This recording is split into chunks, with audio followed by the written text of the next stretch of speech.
Hey everybody, Whoa, I don't no. know how to use a microphone. I just unmuted myself. Thank you for coming to the Grif and Go podcast.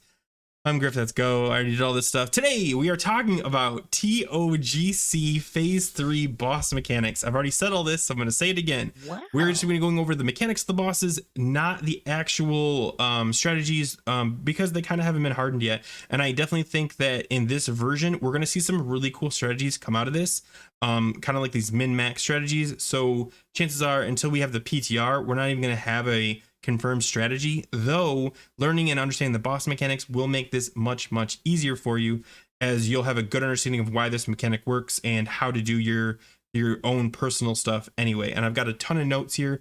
I haven't been in ToGC in a long time. I don't think Go's ever been in ToGC, so for the two of us it's kind of a fresh experience. Yeah, and we just kind of wanted to start talking about it. Hopefully next week I'll have some footage. I do have some footage of my guild practicing, but I didn't get to go in, so hopefully by next week I will be able to get to go in myself, and we'll have a fresh start on like some actual live content from me. But until then, that's what we're going to be doing. Now, before we get into any of that, we are going to talk about the stuff we normally talk about, what's going on in WoW news, what we're personally doing, all that good stuff, to get us, you know, kind of just so you guys know what we do and how we're doing. Also, I think I have Sarth playing in the background, so if you really want to watch Sarth but you don't want to give him a view, you just zoom in really close on this one, and I think that's him talking about his Noda like 55-minute kill. So grats to Sarth and Noda. But yeah, hey Go, what's up? I still at the very end of that. What's up, man? I don't see You haven't live seen on it? YouTube. I see it. I clicked see it on buttons. Oh, you know what? I might Twitch have live, but switched don't it see to YouTube. I know, because I was personally not going to put it live on YouTube yet, because I wanted to prepare you. I'm so bad at this lately. Prepare you for the experience of, I can't type, my keyboard froze. Yeah, I need to switch it to live. Should I just bring it down and bring it back up? I honestly think at this point I should just kill it. I've screwed Redo up the whole so intro much. again. I don't even care. No, I'm just gonna click it on, but in case anyone's watching on Twitch, they're like, why isn't it working? 1 second. Content. Let me go live, Be like, create. oh my God. Yeah, the one guy on Twitch is like, cool, man, and everyone else is like, I don't, what? Okay, so it is public, and there we go. Okay, now it's live. Go back, scroll back if you want to listen to what we're talking about. The title should tell you everything. We're talking about phase 3. I'm not gonna go. I've done this intro at least 3 times. I apologize. What's up, Go? What's up, man? I feel like I was like you last week. I was like stressed out. The thing is, I over prepared for this. I over prepared for this, and then everything's gone wrong so far. The streaming, I forgot to turn my microphone on, then I forgot to turn it on public for YouTube. So I'm getting there. I'm fully awake. I'm just failing, but I do have alcohol, so I'm gonna blame it on the alcohol, even though it's very weak alcohol. Okay. It's just in your hand. You haven't even had any yet, and it's just it's the alcohol's fault. Yeah, I'm drunk. That's how it is. What's new, man? So you have like this sick setup that like every week looks better and better, and you just keep adding little things here and there.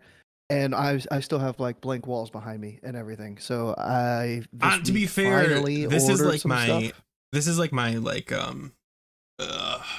what's the right word for it? Like, you know, like your nervous tick. I'm like, oh, I need this.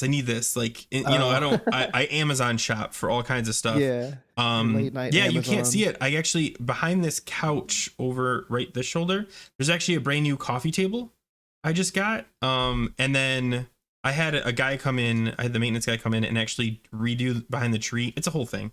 But yeah, you should put something on your wall, like your little thing. It's up there, but where is it? Oh, you put it behind where you put your so like your when head? I went, like I stuck the stuff on the back of it so it sticks to the wall, and when I did that, I like imagined where I would be sitting with the camera on, and I had OBS open, and I failed obviously because it should be on it should be over your shoulder, over your right shoulder. Yeah, but I'm gonna be switching like the camera over here and then Oh, like okay. going like this way, and then I'm gonna have a bookshelf, and the bookshelf is gonna have like WoW stuff on it. So I need to order Wow the WoW stuff. stuff.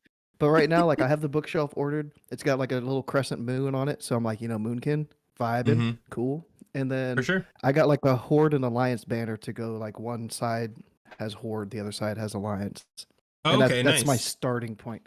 And then I need to like get stuff for the shelves eventually. So yeah, I Yeah, finally that's cool. started to do that. And while I'm purchasing things, because I always do like I do like a drought. I like won't buy anything for like 6 8 months, and then I'm like, okay, I'm gonna spend like X amount of dollars on some stuff that I have been thinking about for the last half a year.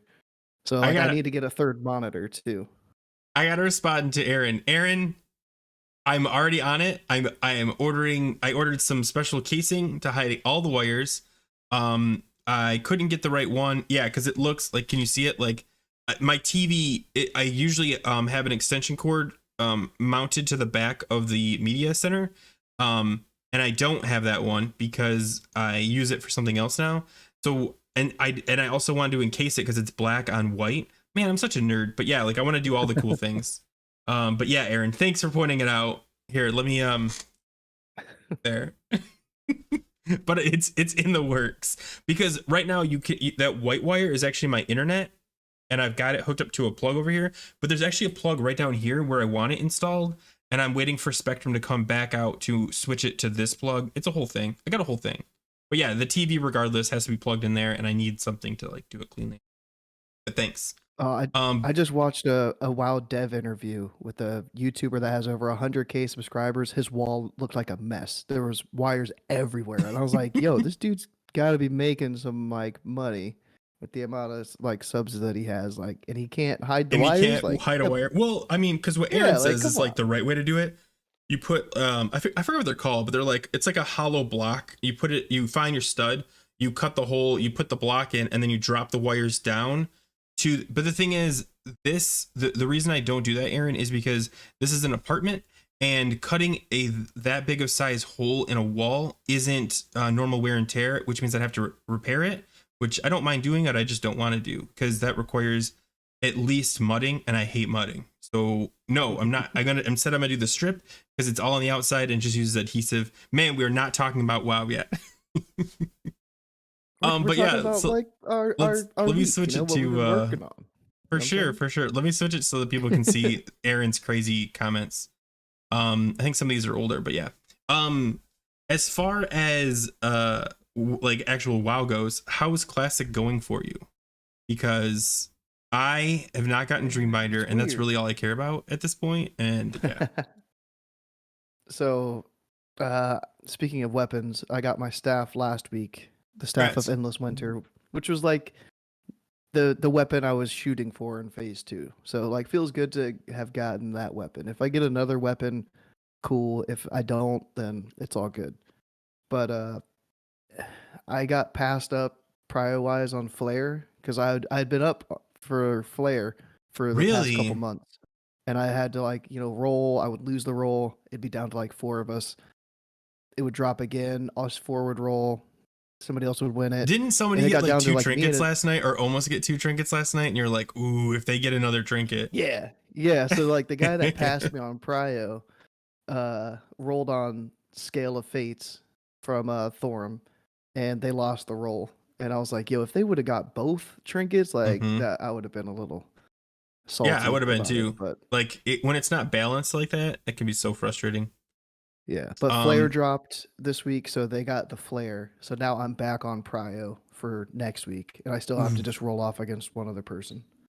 sorry to hear that, Aaron. Apparently his guild is on the edge of folding.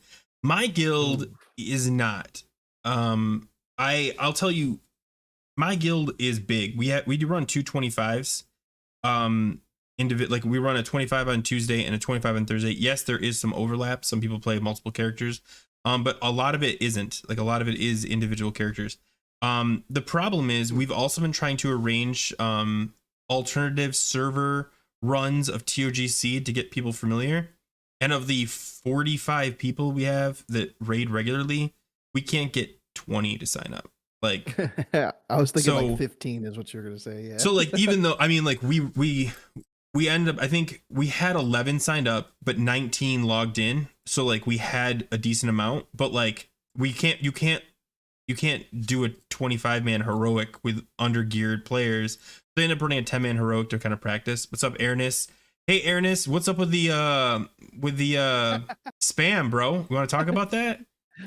Ernest is Yeah, spamming I all woke my up. Discords. I think I had to block him. I'm not sure if I did or not, but Excuse me. Yeah, I woke up and like I saw you had left the the group chat that we were all in. I was like, "Yo."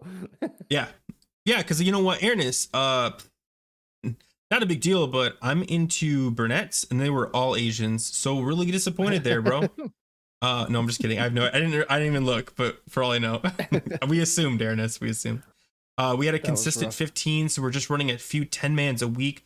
But really, we found another guild in the same position. I gotta tell you, Sketchy, the first time around Wrath, I ran in a 10-man guild that we ran 10-man on Tuesday, and on Thursday we'd group with another 10-man and like with extra people and run a 25, and I actually loved that because the 10-man felt more personal, like we were all close, we were friends, and the 25 was more of like a throwaway as opposed to the reverse that we normally run now, where the 25 is your primary raid and the 10-man is more of like the whatever, cool if it drops.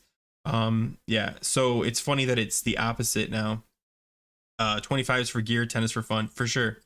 But yeah, as far as, so you didn't get the trinket, right? But you did get your staff. Got the staff last week, yeah. So like no loot this week. I still have a 10-man to do this week. I think tomorrow I might be in the run. Maybe You're Friday. not tonight then? I don't know. You're not raiding tonight? No, we only had like 7 signups, and then they like posted, there's a lack of signups. This might get moved to tomorrow, and then like one other person signed up, so then we had 8. So it was just like, yeah, we're just gonna push it from Wednesday to Thursday, which Yeah, works for me. that I think we have a Wednesday run that I never go to because I'm doing the podcast, and I think they're actually canceling it because Wednesdays is now going to become PTR slash, I'm just gonna say private server practice. And that sucks because I can't make Wednesdays. So I don't know. We'll see how that goes. But yeah, like people are starting to like pull back their reins, which is scary because I know a lot of people still don't have BIS, but people are just getting burned out. Like the burnout is real. And that's too bad because I thought it was going to be really cool that ToGC was going to come out and Ulduar would still be fun, but like it's losing its its appeal, especially when you're like 15 weeks in, you still haven't seen those pants. You're like, come on, but Yeah. I will say, I do want to talk about like news before we go anything. So if you guys haven't seen, there's big news in Blizzard. They still haven't talked about Classic in 2 weeks, and everyone's like, bro, TOGC, they should have posted something. And yeah, so sorry, I was kidding. There is no news for Blizzard, and that is the news. Like, where's TOGC? Where's the PTR? People are getting a little like antsy because like, how like you can sense when a new phase is coming. That sense has been here for like 2 weeks and we haven't heard anything. Hey, what's up? I got blunts. Classic. I go. I go to TB blunts. Lunts. I'm British. I go blunts.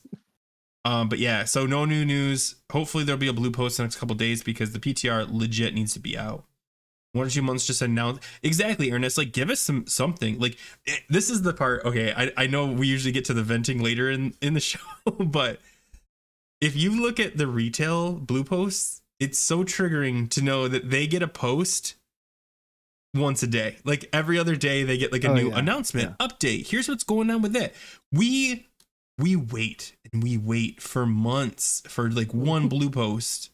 And the only blue post we've had is about the feral thing, which I'm not complaining about, but I think more people would be concerned with like, where's TOGC and how is it going to work? So yeah, no news, I guess, is bad news at this point. As far as me, I have not raided this week yet. I usually raid on Tuesdays. I got moved to the Thursday group. I think because they're trying to balance it so that less gear gets thrown away.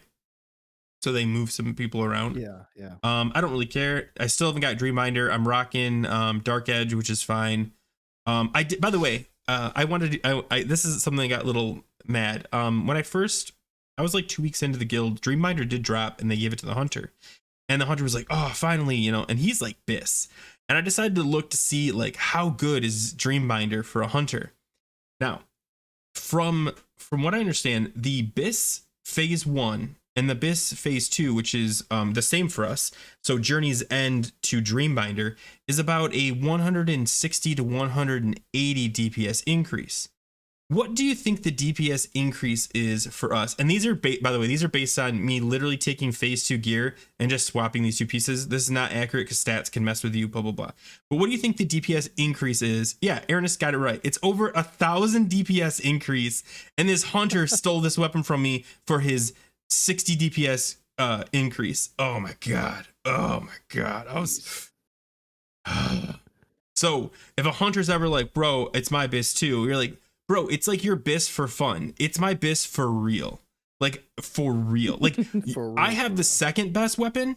I have this Dreambinder. I have the second best weapon, which is Dark Edge. Even from Dark Edge up to Dreambinder is 180 DPS. So, yeah, I'm swear. Westfall is all troll.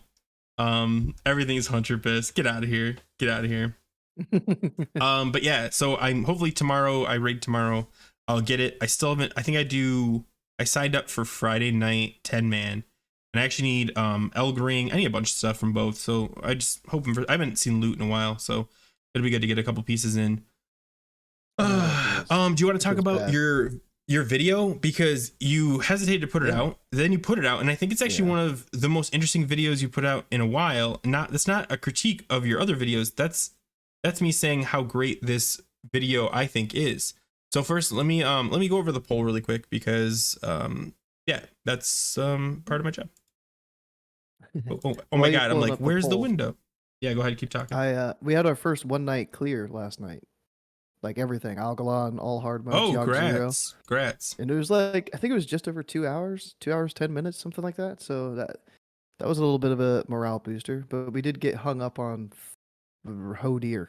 I think we had to wipe like three times. I was watching you guys and I was like, why are they struggling on Hodir? Yeah, we 2-shot Algalon, 1-shot Yogg, and we wiped like 3 times on Hodir. It's like, oh, okay. Yeah. Okay. You got the poll up there, huh? Yeah, so for the poll, I'm just gonna read it. Have you done an Alduar GDKP? Most people have never done it. I only did it a few times when I came back because I couldn't get into a guild run, so I did GDKPs.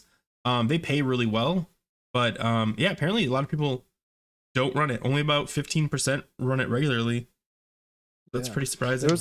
There's a mixed amount of comments on there. Some people were like, you know, oh, let me look at that. Let me look at the comments. Oh, I clicked away from it. One sec. Let me click on it. I am so grateful to have a good guild environment and not have to deal with GDKP. I'm so happy when a big P. I will tell you, guild runs are usually way more efficient than a GDKP, because GDKPs are usually filled with alts, like for good reason. That's where they're gearing up their alt and they're willing to pay for it.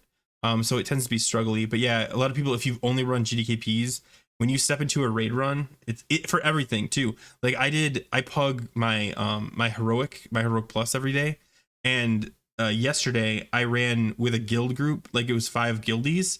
We did it because I didn't have to wonder, hey, I wonder if they know the mechanics. I wonder if they know how to heal. Nope, I know who they are. I know they're not idiots. Let's go. And we just burn through it all.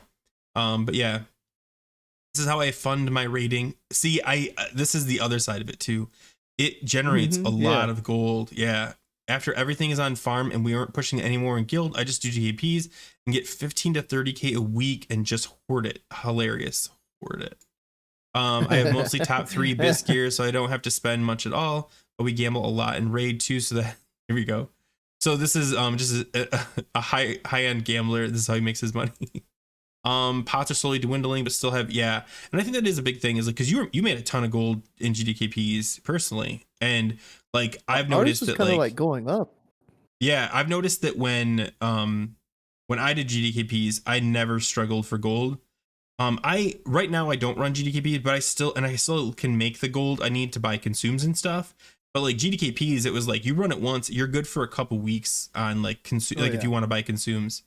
Somebody on the server, it's not funny. Really interesting. I wonder if they name which server it is. Nope, they didn't. Okay. I don't remember what server they're from. Once you have X gold, it's just another loot system. Although I do just aim for second, third bis and keep most of the gold because I'm an absolute goblin. And people do this too. They run GDKPs and they don't buy anything. That's what I do. Yeah. I'm that guy. I did that for the first couple weeks. I had to get gold to spend gold. 4-hour GDKP today with 3. Oh my god, that's rough. It means you're not doing hard modes likely. Because like the hard modes are where the money's at. Let's be honest. Oh yeah. I asked that poll question because that's going to be the topic of discussion on Friday with Blazing Bob, Pommel, Crix, and Sarth, and myself. I think I was almost on that podcast. So Blazing Bob messaged me about it, and I didn't get back to him because I was busy that weekend. And he's like, "Oh, I already filled." I'm like, "Ah, oh well, I'll be over it." Embrace of Gladiators sold for 9K. That's it.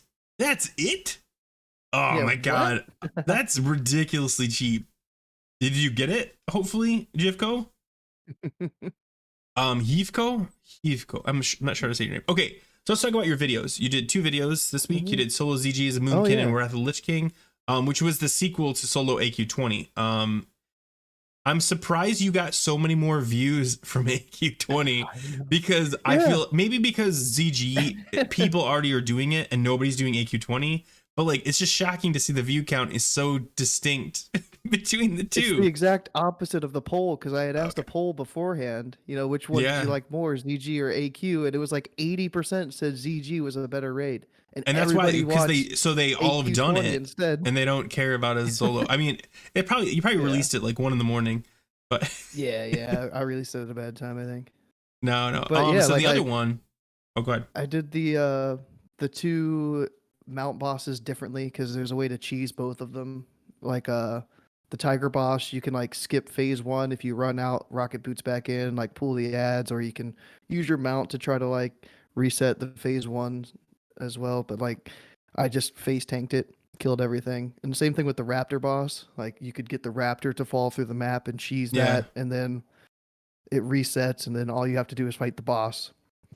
Not worry about the raptors. I mean, obviously the strategies are different from Boomy. I think it's interesting because it is complete. Like some fights are so easy for a Boomy and so hard for a Feral. Like we were talking about AQ20 last week and how like there's legit a boss you cannot do as a Feral. You have to either wear Boomy gear and just take forever, or switch specs because you can't bring him. Can't bring him down. 1. Yeah. So yeah, like I killed the raptor boss without doing the cheese. Just killed the raptor, kited the boss for like 1.5 minutes for the berserk timer that the boss gets after the raptor dies. Just kited the boss until that fell I face off. tank it. It's nothing. Safe. Yeah. I probably could, but I was just like, nah. So I do want to talk about this video because you talked to me about it last night, and it's one of the few Boomies. It shows I didn't watch it. I watched the whole thing through. I rewatched it. That's what it was. Okay, so this is one of them. If you're a Boomy and you haven't watched this video, if you haven't watched it, it's so interesting because it could potentially make Boomies absolutely OP in tier 10 gear. But only I've gotten pushback already. Whatever. Who cares? It's interesting. Yeah. And okay, here's the pushback. We have no idea yet. And that should be it. Like this is all speculation and it does say potential and it's all theory crafted, but I'll tell you, like bear weaving was theory crafted. Like a lot of these things were just kind of like, hey, what about this?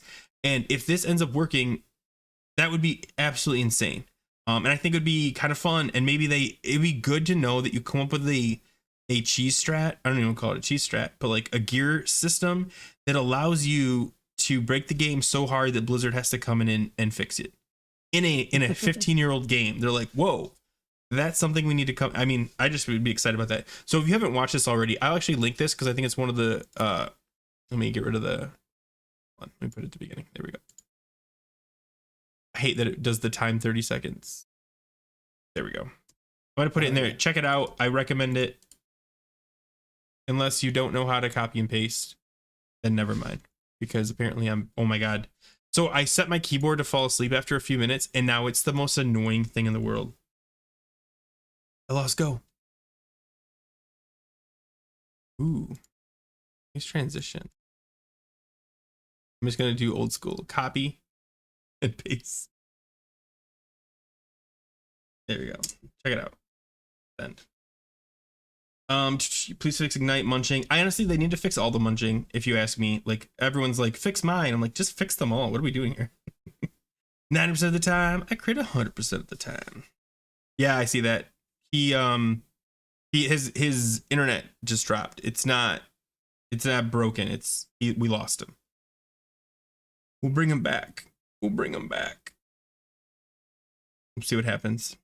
But in the meantime, if you guys didn't see the topic, we're going to be talking about ToGC bosses. We are not going to be going over deep strategies today because I have a really good feeling that when the PTR comes out, a lot of our normal strategies we've used on the private server and back in the day are going to completely change. Just because like the more I've like looked at the mechanics, the more I see the possibility to cheese a lot of these things. So I kind of want to go over them and kind of discuss what I could see as like potential cheese moves, and just to give you a familiarity with, you know, the fights. Because if you've never been there, like Go has never been, I think it's worth discussing it. Hold on. Reconnect. One sec, he's reconnecting right now. I miss him already, but show seems more professional now. That's so funny. Yeah, so with Go Gone, we're gonna take things seriously, knock it up a bit, and we are going to get on. So okay, so first, man, if you guys have never been to, sorry, I'm trying to like make sure everything's open correctly, so if he does rejoin, it works. Oh, it's me that's disconnected. One second, let me disconnect and rejoin.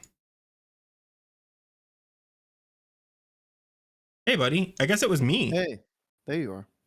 Well, let me pop out and fix this. Sorry, guys. It was my fault, not his. Don't blame him. Calm down. They were so mad about you in the comments. I told them to stop, and they were just like, screw that guy. So hopefully, yeah, we've got that working. Glad he's gone. So Panda says, I miss him already, but show seems more professional now.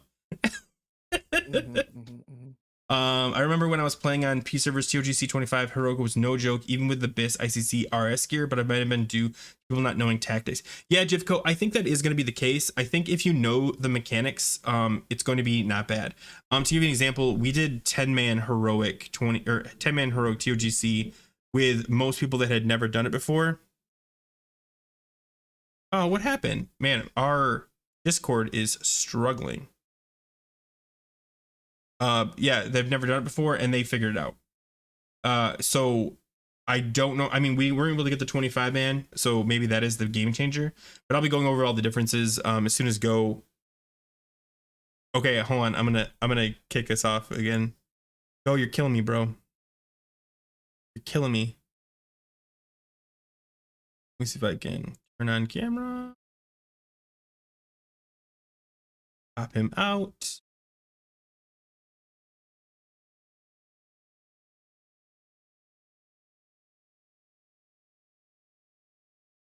I don't know.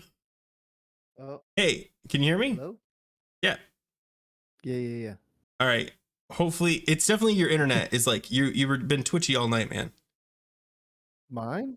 Yeah.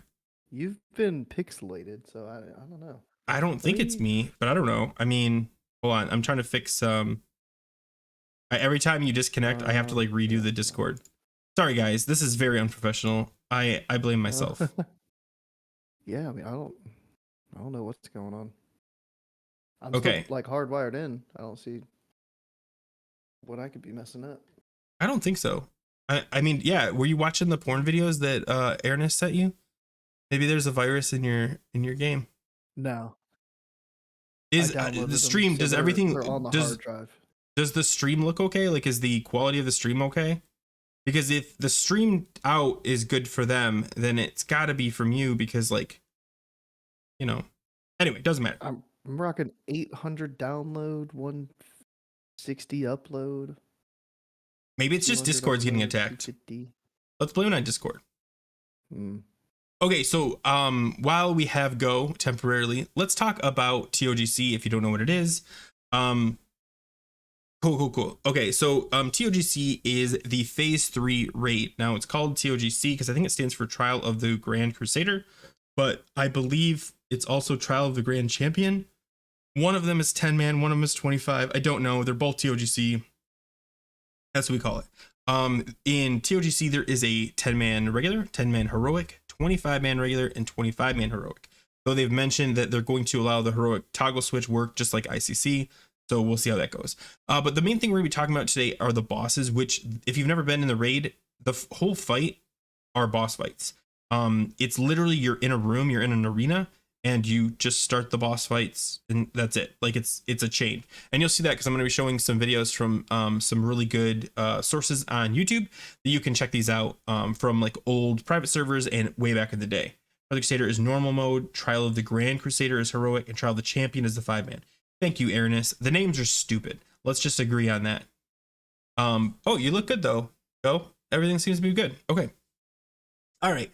So now Go has never seen any of this. I'm blindsiding him with this. So Go, if you have any questions, feel free to jump out. You can't see the stream anymore, so you'll have to kind of delay watch it on the live stream. But essentially, I'm just going to be showing the fights while I talk about them. But I'm going to be describing them as I play them out. So I'm going to jump back a little bit and let you watch. So this is the first. Is this the first boss? Yeah, this is the Northrend Beast. Okay, so first, before we even get started, I'm gonna hit play here. One thing you have to know about the first boss encounter is actually it's 3 bosses. So there is the Impaler, it's like Gormak or something like that. That's this dude right here. Then there is going to be the 2 rattlesnakes. Maybe it is my internet because like my YouTube isn't loading. Either way. There's going to be 2 snake dudes, the Jormongers, and then there's going to be Ice Howl, who's like a big Yeti looking dude. Okay, so let me get my cheat sheet up so I know what I'm talking about. Okay, so the way these Maybe fights work you have is Twitch playing in the background. Oh, on my other thing? On the TV, yeah. Hold on, That's so let me turn on my TV. bandwidth. There we go. I didn't think about that. Okay, so the way this works is you get 3 minutes to down each boss. But the thing is, if you don't down the boss in 3 minutes, even if you haven't killed that boss, the next boss will spawn. So if your DPS is low or you're not handling the mechanics well, so you're struggling, chances are you're actually going to be fighting 2 bosses at the same time. And this is something you completely want to avoid. So you want to hurry up on this. So for the Impaler, it's pretty straightforward. He impales the tanks, so they get a bleed effect, and you need to taunt off of them after a certain amount of stacks. I think the normal stacks for heroic is like 2 to 3, and then I think in like the regular for both of them you can go like 4 or 5. That's going to vary depending on how the skill and gear of your raid, because you can always swap earlier and it's not a big deal. As long as you give them enough time for the bleed to drop off, and they do last a while. And I'll talk about that in a second.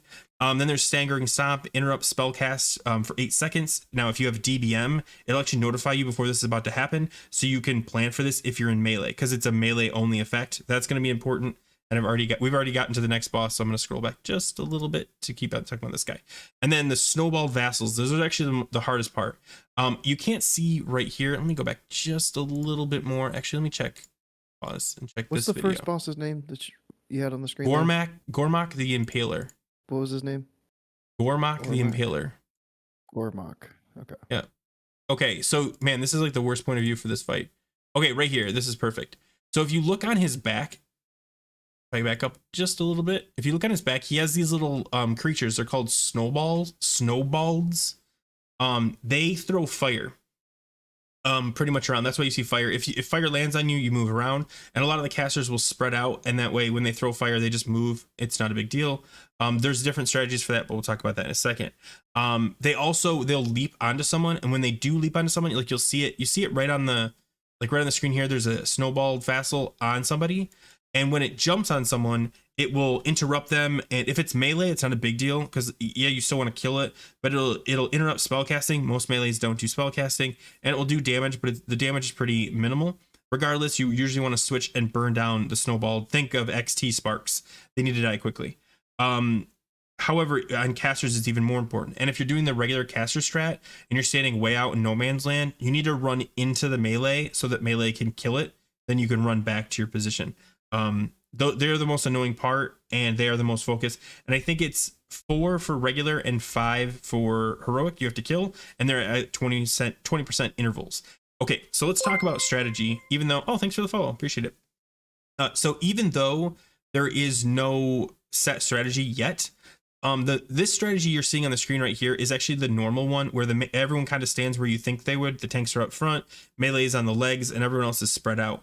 However, there's a strategy you can do where every single person stacks on the back of his legs, and you treat it more like Ignis, where the tanks do their thing, everyone's in the back, and you have the hunter. So it's Ignis for everyone else, but the hunter treats it more like Void Reaver from Burning Crusade, because the snowballs only target the fire on range targets.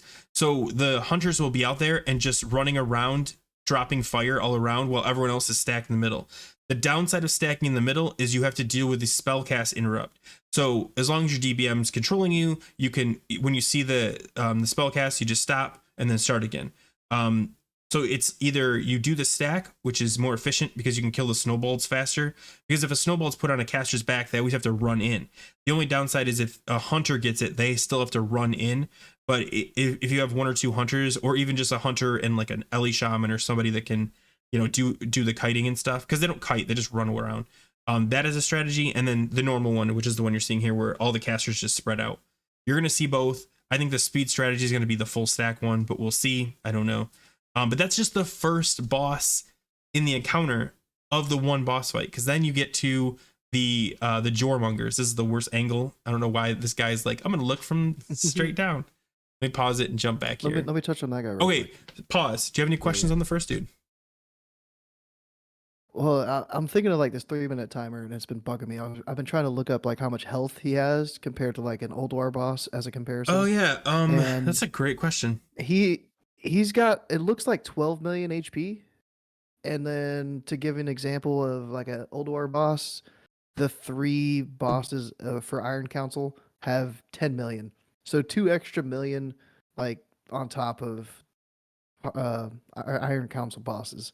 So like 3 minutes like is going to be no problem. The only issue is you have to constantly move, and you have to switch to the snowballs. It sounds like snowball, but there's a D at the end of that word. Yeah. But yeah, honestly, like the timer usually isn't an issue, though. I did watch old footage from original WoW, and people would legit still have all the snowballs up while they're fighting the next boss. And something I want to point out is the tanks will take that bleed, the impale bleed, into the next boss encounter.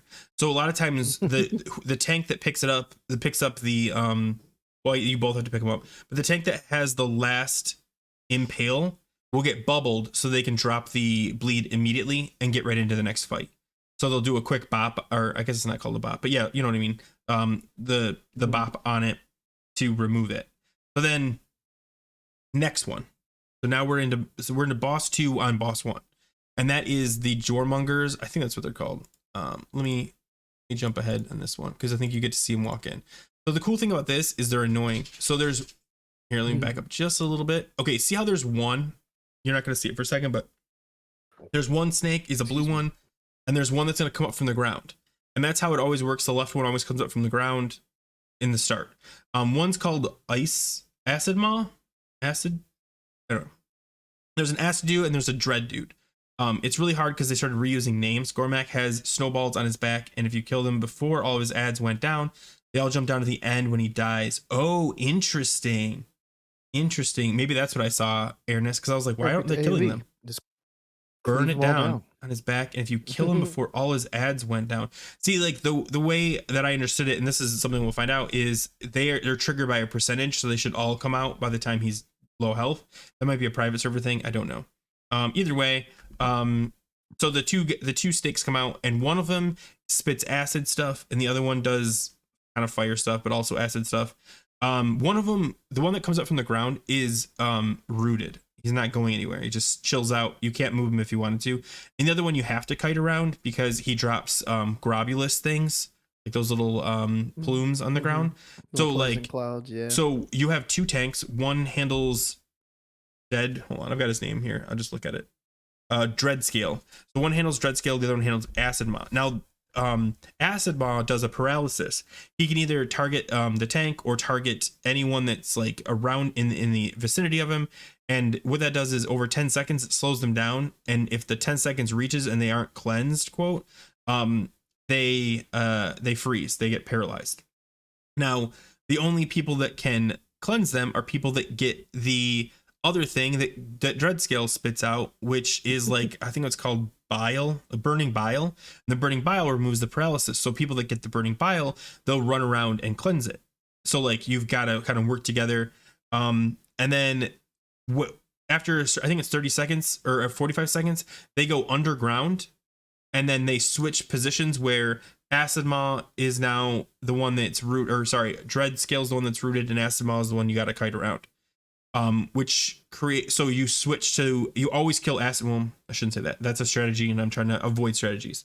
Okay. So they have to die. If they don't die together, one of them enrages and Dread Scale hits harder than Acid Maw. So the argument might be, okay, well, we'll kill Dread Scale first. That way the rage on Acid Maw isn't worse. However, if you kill Dread Scale first, you have no way of removing the paralysis because he's the one that gives the cure out essentially. So instead people kill Acid Maw first, or kill them slowly at the same time. It doesn't matter. That's the strategies. The likely strategy, which I think is going to be the speed strategy, is you burn down Acid Maw as fast as possible, and you kill Dread Scale after just dealing with the enrage. And if you kill Acid Maw right as Dread Scale is going underground, he actually doesn't enrage at all. I don't know if that's a bug, but that's a thing that they used to do back in the day. Is they time it to kill him right as he's going down, so you don't have to deal with the soft enrage.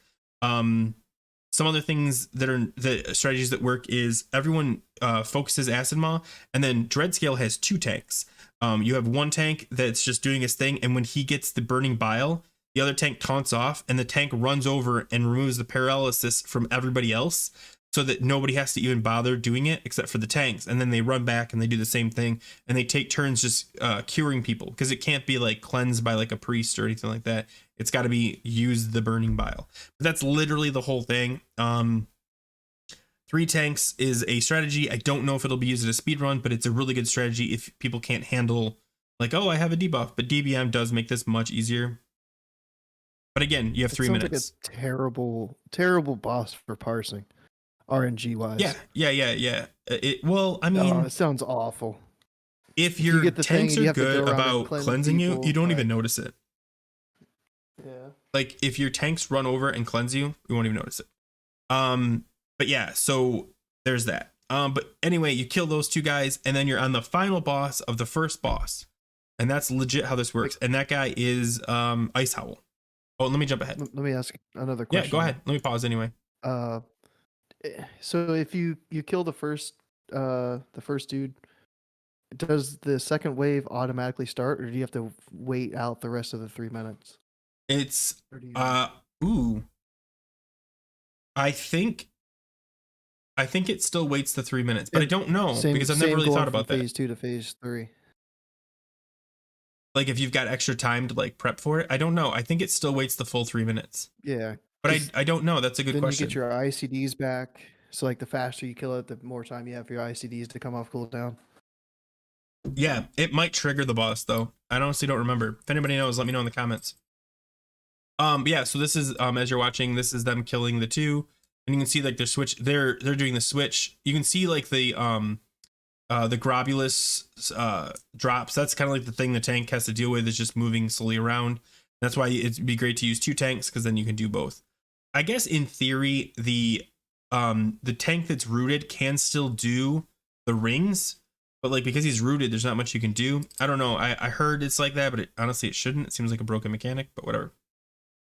Okay, so let's jump ahead to Ice Howl, who is in my mind the most like, I remember him because the mechanic's kind of fun.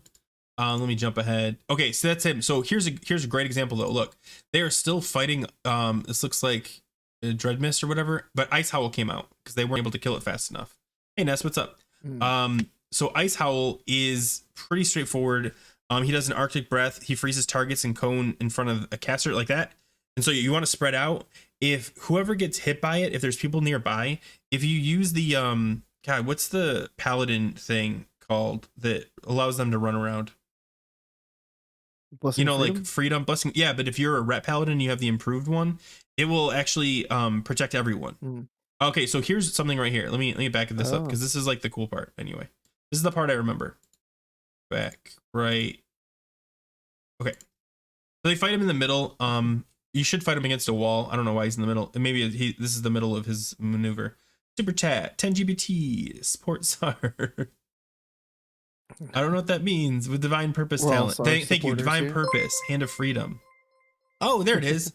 Super chat. Hey, thanks, Ness. I appreciate Yeah, I it. forgot it's not blessing, it's hand. Yeah, hand of freedom. How dare you? Okay, so the cool thing about this guy is he does a whirl, which does do a knockback. So the melee is going to be a little annoyed here because they're constantly getting knocked back.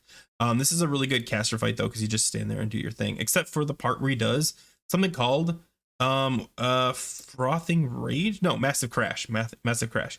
So here we're gonna watch it, and this is the coolest thing. Essentially, he's gonna jump to the middle, and when he does it, he throws everyone against the wall, spread out.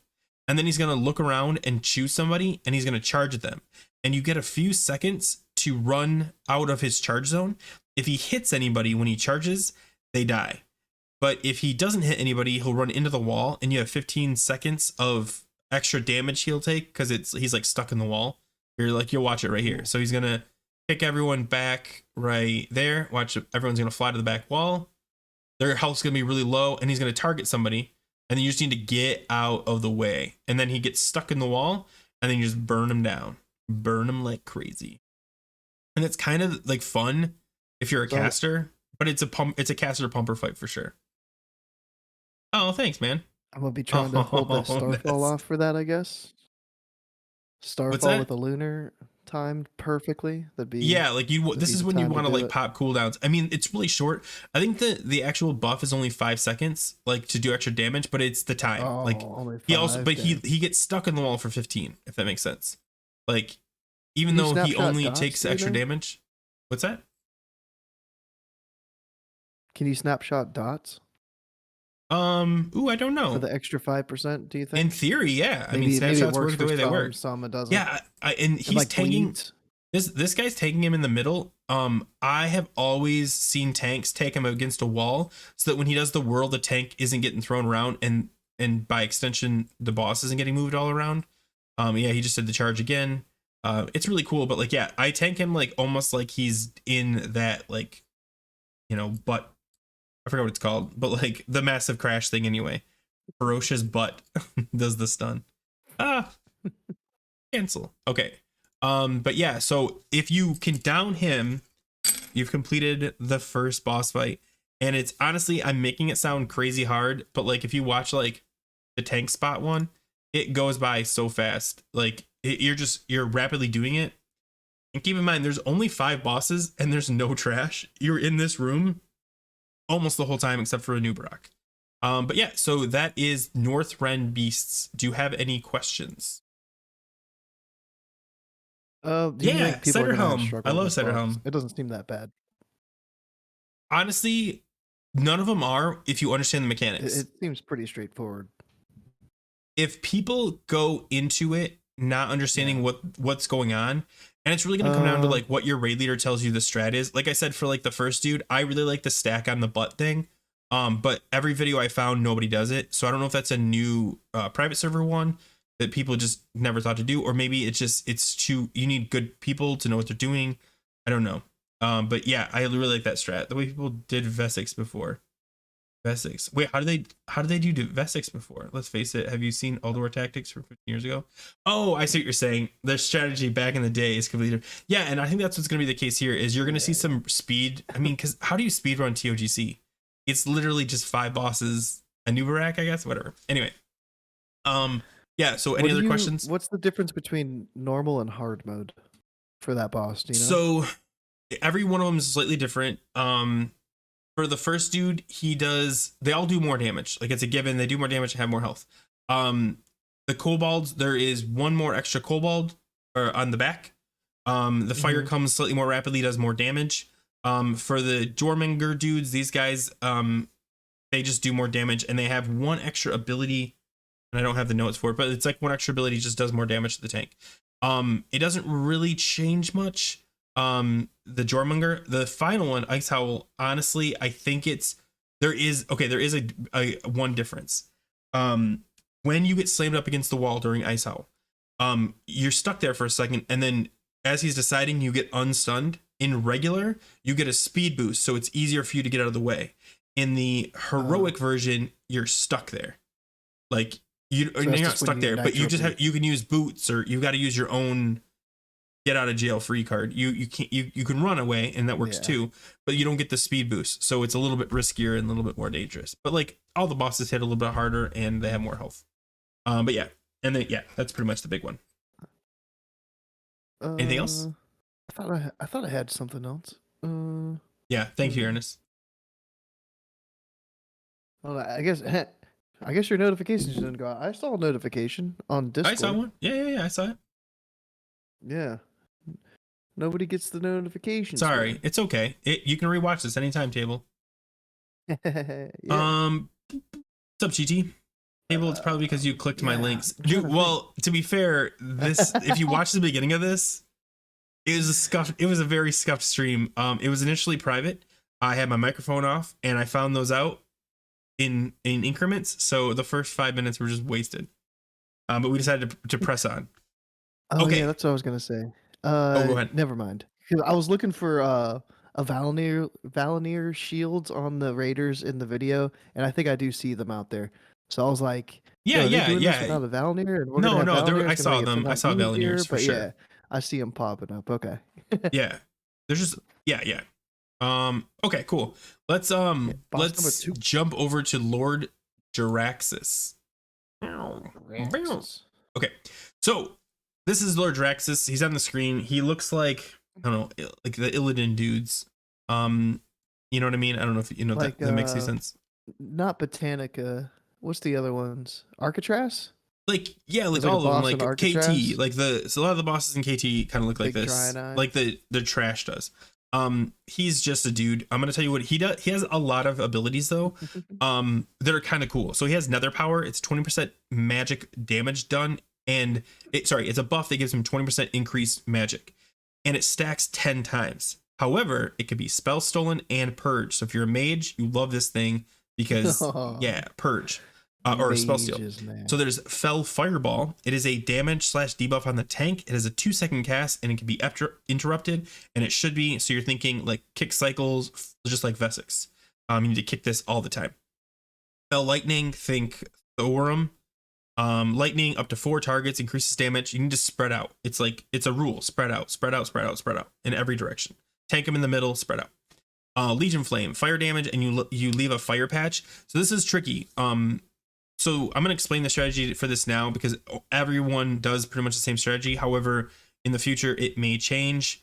But essentially, the strategy is, let me jump ahead so you can see it.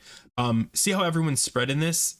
The main thing is nobody is behind you, even though this boomy right in front is legit behind someone.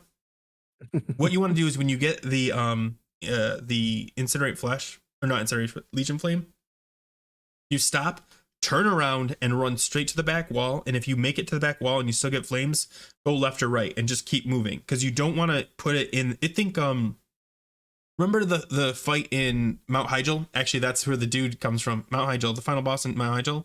Remember how everyone was supposed to handle the flames?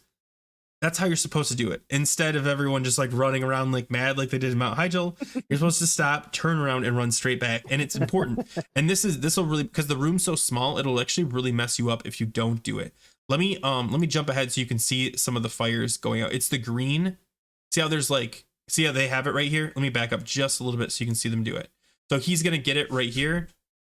He just got it. So he's gonna wait for the flame to hit, and then he's gonna just jump back.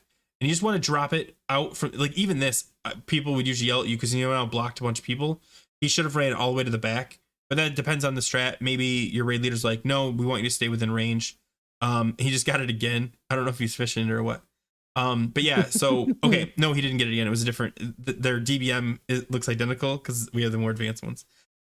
Anyway, that is. Let me pause this. That is the Legion Flame. Then there's Incinerate Flesh. This is a healer thing. It does when you get it, you don't do anything. Oh, by the way, you can see lightning on the screen now if you want to see what the fell lightning looks like. It hits all 4 people. They didn't spread out well enough. Sorry. So the Incinerate Flesh, it's going to take 60,000 healing. However, if you do not heal that 60,000 healing, it's like a disease that you can only heal it out of it. If you don't do the 60,000 healing, instead essentially goes off and it does 20k damage over 5 seconds to the entire raid. Yeah. Ooh. So the healers need to like make that a priority or like have healing. I don't know how they do healing assignments here, but like I would be like, you need to heal 60,000 worth. Don't like you have to keep healing until that is removed. And you get, I think 12 seconds to do it. So it's not super short. But you still need to like hurry up and do it. So that's like Incinerate Flesh. Yep. It'll cause a Burning Inferno. It does 20k damage over 5 seconds. So then there's Nether Portal and Infernal Eruption. I'm going to explain these together. Let me back it up and see if I can show you on the screen. Essentially, you're going to get a portal. If you've never seen a Nether Portal, it looks like a purplish black square. It's tied in the corners. I don't know. Like everyone knows what they look like if you ever did those stupid quests in TBC. But essentially there's the portal and there's the volcano. The Infernal Eruption is a volcano looking thing from TBC, that one dude. You have to stop what you're doing and kill the volcano / portal. They have their own health pool. You need to kill them. Stuff's going to come out of it. Mainly the portals have like the mistresses and the Infernal Eruptions have infernals. And I think it's always 3 Fell Flame Infernals and 1 mistress. But if it stays open, possibly more can come out. Either way, you kill the portal and then you kill the ads. Always. The only people that don't switch are usually melee. And that's because melee should be focusing on the kick and the interrupts or the fell fireball. So casters have to switch. It's a good place for your AoE stuff and all that good stuff. And those are all the abilities. All right, let's watch it while we have it. Essentially, it's kind of boring if you don't get the fire. You burn the boss, kill the ads. This guy is not doing his job. Look at all the health pool on these people. They should die. But that might be a strategy where you just ignore the ads. Towards your parse. Well, or it might be a strategy to focus the boss to burn him faster. I guess that depends. You know what I mean? That's what I think is going to be interesting. Is there's going to be some new strategies that come out. Yeah, I just hate how this guy does these fire things. But that's just me. I tried to look up his health pool. It looks like he's got 26.5 million HP. This guy? So that's twice the last. Draxus, yeah. That's not bad. That's doable. I think these are going to be really easy with our gear. But yeah, so that's this guy. Do you have any other questions about him? Because he's pretty straightforward. Kill the ads when they come up, interrupt, spread out for lightning, and take the fire to the back. Don't drag it through the raid. Yeah, and I have a cheat sheet that I was reading from 2009, so I can read it. Because actually it's like really like, oh, cool. Here's what it says. 1 tank on the boss, 1 on the ads. 1 interrupt to interrupt fell fireball, stay on the boss at all times. When the mistress comes, all DPS take her out. When the volcano comes, ranged DPS take out the elementals. Heal the Incinerate Flesh target until the debuff comes off, otherwise they explode and damage everyone. If you get Legion Flame, you drop fire every few seconds, keep moving and drop flames out of the way. Mages should spell steal Nether power. That's literally it. Excuse me. But yeah. And portals don't have a health pool and they just despawn after a couple of ads. Oh, interesting, Ernest. What's that? When do you think that they lust? Do you wait for your mage to get like a couple of spell steals off? And then that is a great question. Just go ham, or I think you'd wait until the first portal / volcano hits, and as soon as everything, either as soon as it hits and you can burn everything down fast, or as soon as everything's dead, you pop it then. That way you got your mage with as many spell steals. Everyone knows they've got about 10-15 seconds before you have to deal with ads again. I don't know. That'd be a good question. Imagine the ads volcanoes aren't counted towards parses. I hope they're not. And that way you've got those people that just ignore them and just wipe on this boss over and over again. Because like, look at this boomkin that pulled all the ads and he's about to die over there. Oh, he's just like running away. Okay, he got saved by the tank. Star. You just see the starfall hit and everything. Yeah. Oh, there it goes. Yeah. Okay, but any other questions about this guy? Because actually, I think he's pretty straightforward. You just sit in the middle. I'm just wondering, hey, dude. Now I'm starting to think like, what could proc Alkin Frenzy? Sorry, I'm taking it like Moonkin So you based want, so I will mindset. tell you, It's like, there are well, I actually a wonder if lot of those things. fires proc it. The Incinerate Flesh, even though the main thing is the 60k healing, it still does damage too. You've got Fell Lightning that does damage to you. You've got Legion Flame. You really won't take that much damage, but it could proc it. And also I want to point this out, and I skipped it. The internal eruptions and nether portals do damage to players nearby while they're up. So when they pop up, you need to move away from them, kill them, and then move back to spreading out. So if one pops up near you, you could take some extra Owlkin damage. Them. We'll count on Parses I guaranteed. need to stand next to them. Mages can actually keep the spell steal buff for the entire duration of the fight if they keep a few stacks on the boss and spell steal at the last second to refresh the stacks. That's kind of cool. I'm sure you're going to see that. Like that's the only way you're going to get to parse as a mage is if you're constantly spell stolen. But yeah, let's move on to faction champions, because it's honestly the worst champions to explain. Oh, it is in my PvP opinion fight. the most fun because it's PvP. Yeah. Okay.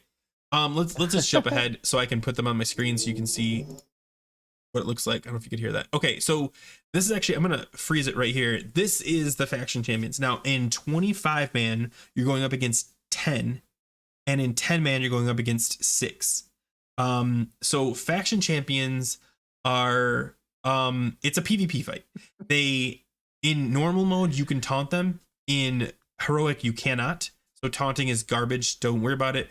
Though death grip and things like that are still handy. I guarantee you, I shouldn't say guarantee you, it's likely going to work where a weak aura will automatically generate the target order. So you'll have like Skull, X, blah, blah, blah, and in your CC.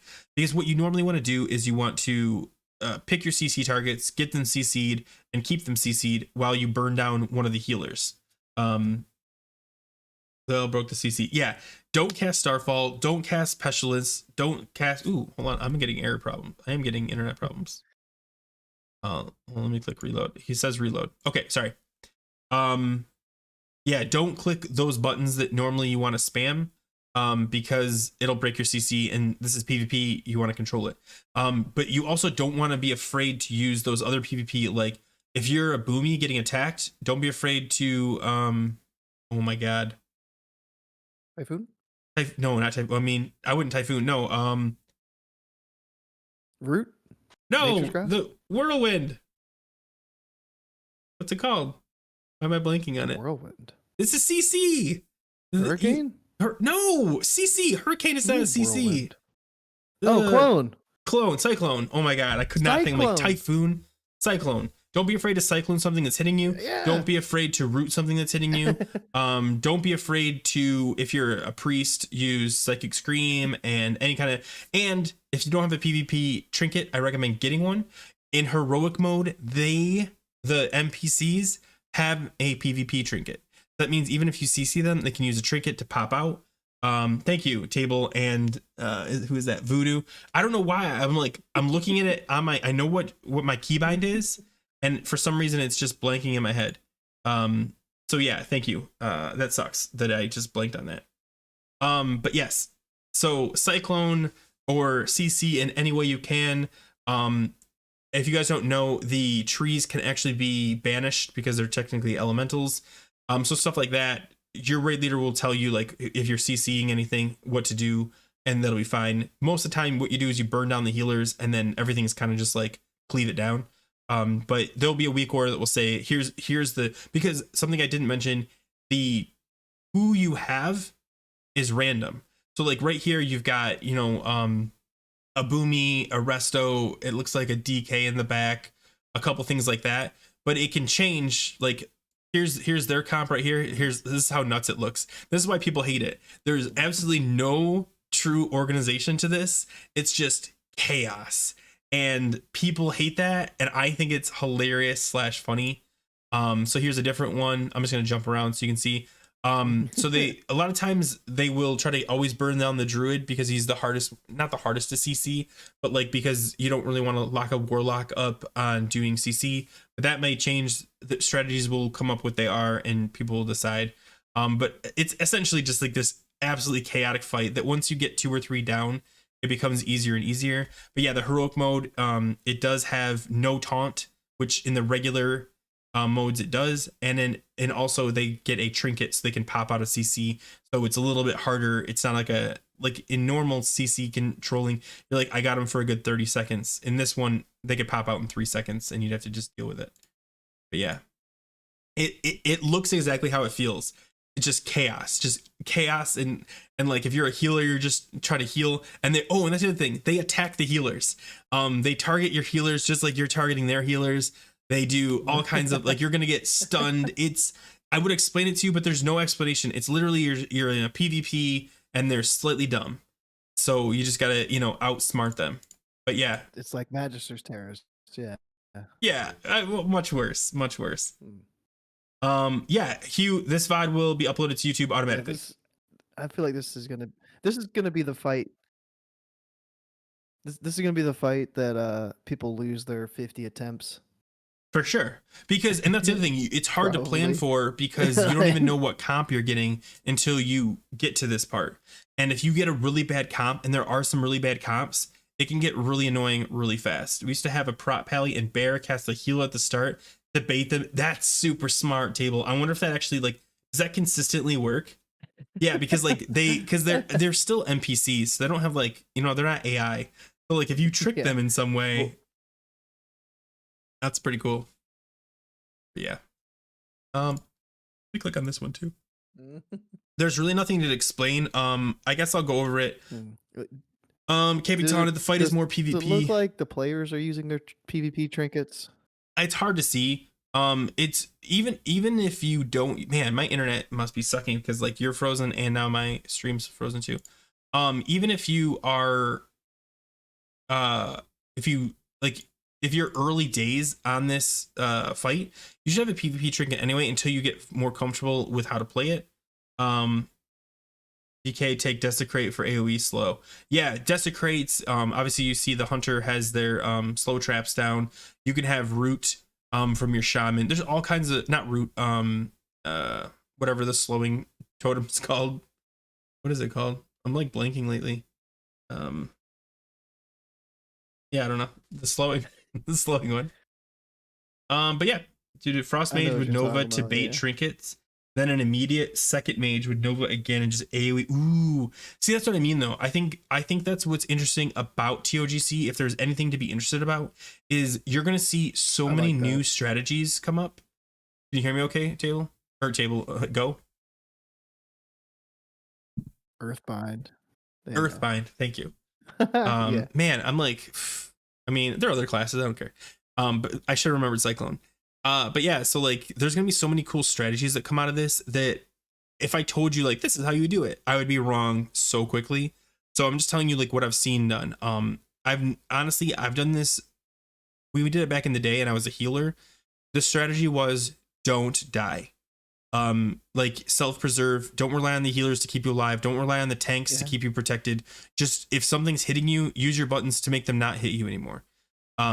That was the strategy. And honestly, as I watch these videos, it feels like that is the strategy for every single one of these, is literally just to like throw the stuff out and see what happens. So yeah, with the Imp, Earthbind is good for that too, for sure. But yeah, so that's faction. And so much I could say about faction champions. They're nuts. I want the strategy to be everybody stack and they just heal through everything and you just like rotate stuns. Everybody pops a sapper. I mean, the thing is, their health pool is big enough that I don't know if you could, because your healers aren't just going to be interrupted. Like that's a normal problem. Is like, oh, they'll be interrupted. They will be stunned. They'll be CC'd. You're going to have, your priest is going to be a sheep over there, and your resto is going to be feared going off in the, like, it's so much more not even complicated, but so much more chaotic than you even like you're ready for, that it's absolutely just crazy. I mean, just watch, like they're already down to 4 and they're still having like just running around like everything. It's so great. Like try to protect, but don't expect anything. Like I said, the rule we made was do whatever you need to do to not die. And that was it. That's the rule. So hopefully they'll have a cleaner strategy by the time, but I don't think so. I think that is the strat for this. But yeah, it's going to cause some problems with that 50-50 for sure. Okay, you ready to go on to Twin Velks? Twins. Yeah, they share a health pool. That's all I know. Yeah, there's more to it than that, but like, okay, man, honestly, I still remember this fight, and I'm going to explain it so poorly, but I'm going to try anyway. So there's 2 twins. They have names, but they're usually just called like the black twin and the white twin. They have a shared health pool. The black one does a Shield of Darkness, Dark Vortex, Surge of Darkness, and Touch of Darkness. Shield of Darkness prevents spell interruptions and protects them from damage. And then the white Shield of Light shields for 15 seconds, and it can't be interrupted. And found wanting. You have been measured and found wanting.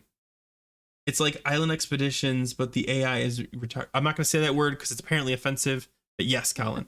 Gladiator Abyss movie. Yes, it's just like A Knight's Tale. Okay, so the two Valkyrs. Now, if you look on the screen, you'll see there's like these portals. There's a black portal-looking thing in the back, and there's a white portal-looking thing in the front. There's a total of 4 of them. They're not actually portals. And they're kitty corner for each other. So there's white, and then across from white is another white, and then black, and then across from black. And usually you tank your let's say you're taking like the black one, the black boss. You tank him near a white one, and the white one gets tanked near a black one.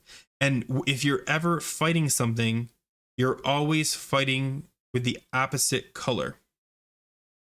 And the strategy is everything, because some people, sometimes they'll pick everyone to get one color and then have one person have the other color. Other times they'll have the healers take a different color or the same color of the boss they're on, and then they'll scoop up all their color, which I haven't explained yet. And then the inside people take okay, so let me hit play so this makes more sense what I'm talking about. As you're fighting them, you have to pick a color. You can pick black or white, and you can see there's white and there's black bosses. When you have hold on.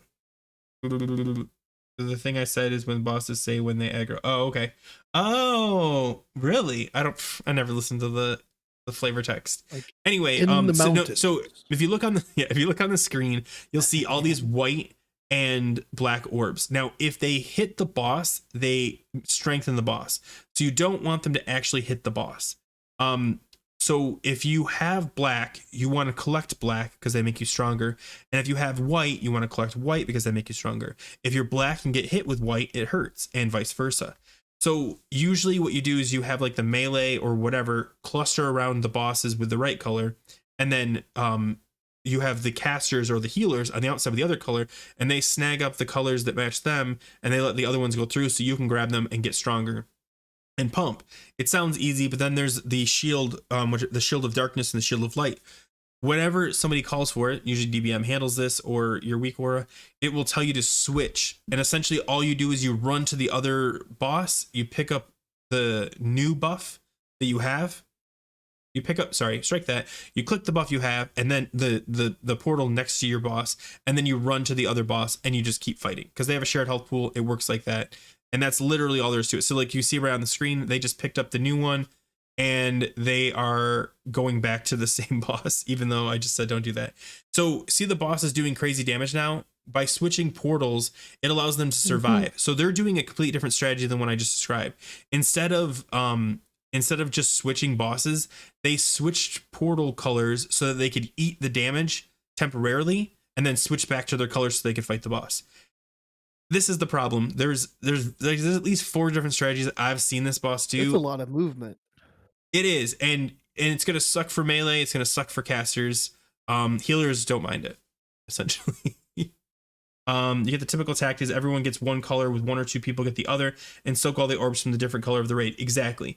And then the only real complicated part beyond that is, see how he's doing it? You can see on my screen, he's doing the white one right now. So the people that had the black one had to switch to white so they didn't die. And then they go and click on the black one and then run back, and so they can keep fighting. I know it sounds confusing, but once you've done it like once or twice, it's actually super easy. Like, especially when DBMs just says switch colors and you're like, okay. And then it will say switch back and you're like, okay. And that's literally it. Like, do killing things. And you got to pick up the orbs, which will make you stronger anyway. So, yeah, spore sniping, 100%. Yeah. Because you can pick up multiple of them. So, like, you can just start, cleaning out the closet. No. Yeah. No. Honestly, not that big. So right here, the black shield is up. They burned it down. Yeah. Okay, sorry, and I said it wrong. The shield and then the dark vortex is the thing that does the damage. Guys, I hate this fight. I did it as a healer, and all I did was stand near a I wonder portal. if logs will be able to normalize the damage. No. How? That's a good question. Oh, like though. if it's a percentage based buff from the orb, then they could just reduce the percentage, kind of like tricks or whatever. However they handle tricks. Or I don't know. hysteria. I don't know. That's a good question. I mean, they'd have to keep track of how many you get and the cooldown of each one. I don't. Or does this just not saying count it's towards the impossible. log? When you get Does the 100 PvP stacks of boss your not color count form towards the orbs, log? you get a damage buff for a few seconds. Yeah. Typical tactic is yeah. So essentially, they have a shared health pool. You're gonna assign a color, and you're gonna have to switch it from time to time so you don't die to the mechanic that your boss you're attacking does. The other strategy is when you get when the boss does the shield thing, you just run to the other boss and switch colors. I don't know which is the best. I hate trying to figure this fight out because it's so, and not complicated, but like, I don't know what's the best one. Jordy will give us a guide. Either way, yeah, I know. So at least you going in, you understand what the portals do, you understand what the balls do, you understand that from time to time you'll have to switch. So like right there on the screen, he just had the shield, they broke it off. And then the other time they'll do a channeling spell, which is the one you have to swap really quick for so you don't die. Yeah, I think that's everything. That's it, guys. That's it. All right, we're gonna move on to the final boss. That's it. That's, by the way, if you guys notice, no trash. No trash. It is boss to boss to boss, and then you're done. Stacking the two bosses together will be best. So, Aaron, I've seen that, but only if you can swap quickly. Because like, where do you stand them in between the two portals? Because I've done it with them stacked, but you have to swap quickly when they do the channeling thing. But yeah, let's see what the strategy is. I'm sure it'll be something like stacking, because stacking is always the answer. But yeah, I don't want to dwell too much on Twin Valkyries, because I honestly, it's been a long time. You tank them near the opposite color portal. Yeah, exactly. So you keep them apart then. So you can change instant. Exactly. But you just said you stack them together, and there's new portals. Separated. There's no portals next to each other. I don't understand. Anyway. Okay. Now, I think this is the harder fight. No, you tank them together near one portal. Yeah. Oh my God. Of the opposite color of the raid. I see what you're saying. Every one of the raid picks the one color. So that's the strategy my guild did. And I had never done it like that before. We've always done half and half. So when you have to change, you just click. Yeah. And then you run over once the thing's done, and then you're good to go. That seems like a really simple strategy. Do you understand what they're saying? Go. So everyone picks white, right? And you stack white and black together. And any mechanic that white does is kind of ignored because you're not taking any damage from white, because whatever. But when black starts to do his thing, that's where your portal thing is, and you click it, and then you're protected from black. And once black's done doing his channeling, you run over, pick up white, and you rinse and repeat. That seems way easier. Except you can't. Oh, and then you have like a hunter. I still don't like it. You have a hunter picking up the other color outside, like on the far, like further out, because you still have to have someone to grab all those things, because you don't want them to reach the tank or the boss. And then, guys, save rocket boots to eat all orbs. Click when it's time and switch boss. Yeah, this seems pretty straightforward. Honestly, the strategy they're doing right here seems harder. Am I crazy? Yeah, usually like a hunter. Usually hunters, and I guess that's probably the best hunter. For sure. Glyph of dash for 99 parts. If you need to use dash more than once How in this long does fight, it? I don't know. How long is the video? Like 5 minutes, like how long does the 4 minutes, 3 and 48, 5 minutes. 5? Shoot, So that's pretty quick. you might dash 3:48? twice if you earlied it. Yeah. All right, we're gonna move on to a noob because I want to hear what you think of a noob. A noob. Okay. Anubarak. So do you guys remember a Barak from Nax? He's back. He's that boss that was super easy. Okay, so the way the thingies that knocked you up. Yeah, this is different, Mm-hmm. but similar because there's also like a knockup mechanic. Whatever. Okay, so let's see. We may go cry because it's parsing.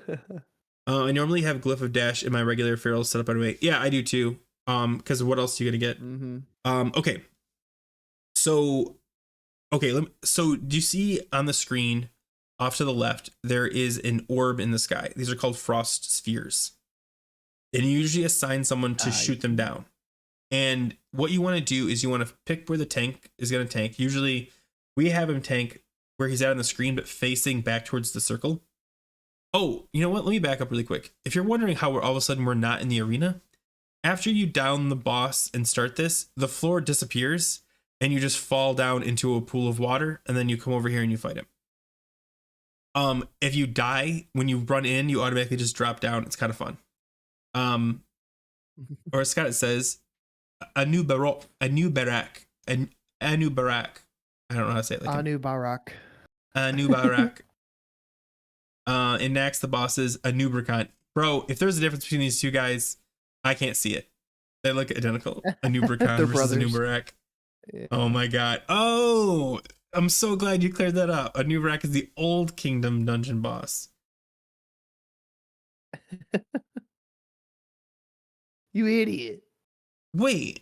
You mean yeah, Azul Azul Narab? Yeah, Azul Narab. The final boss of Azul Narab. Okay, whatever. I don't even care. This guy is super easy. Easiest fight you'll ever do.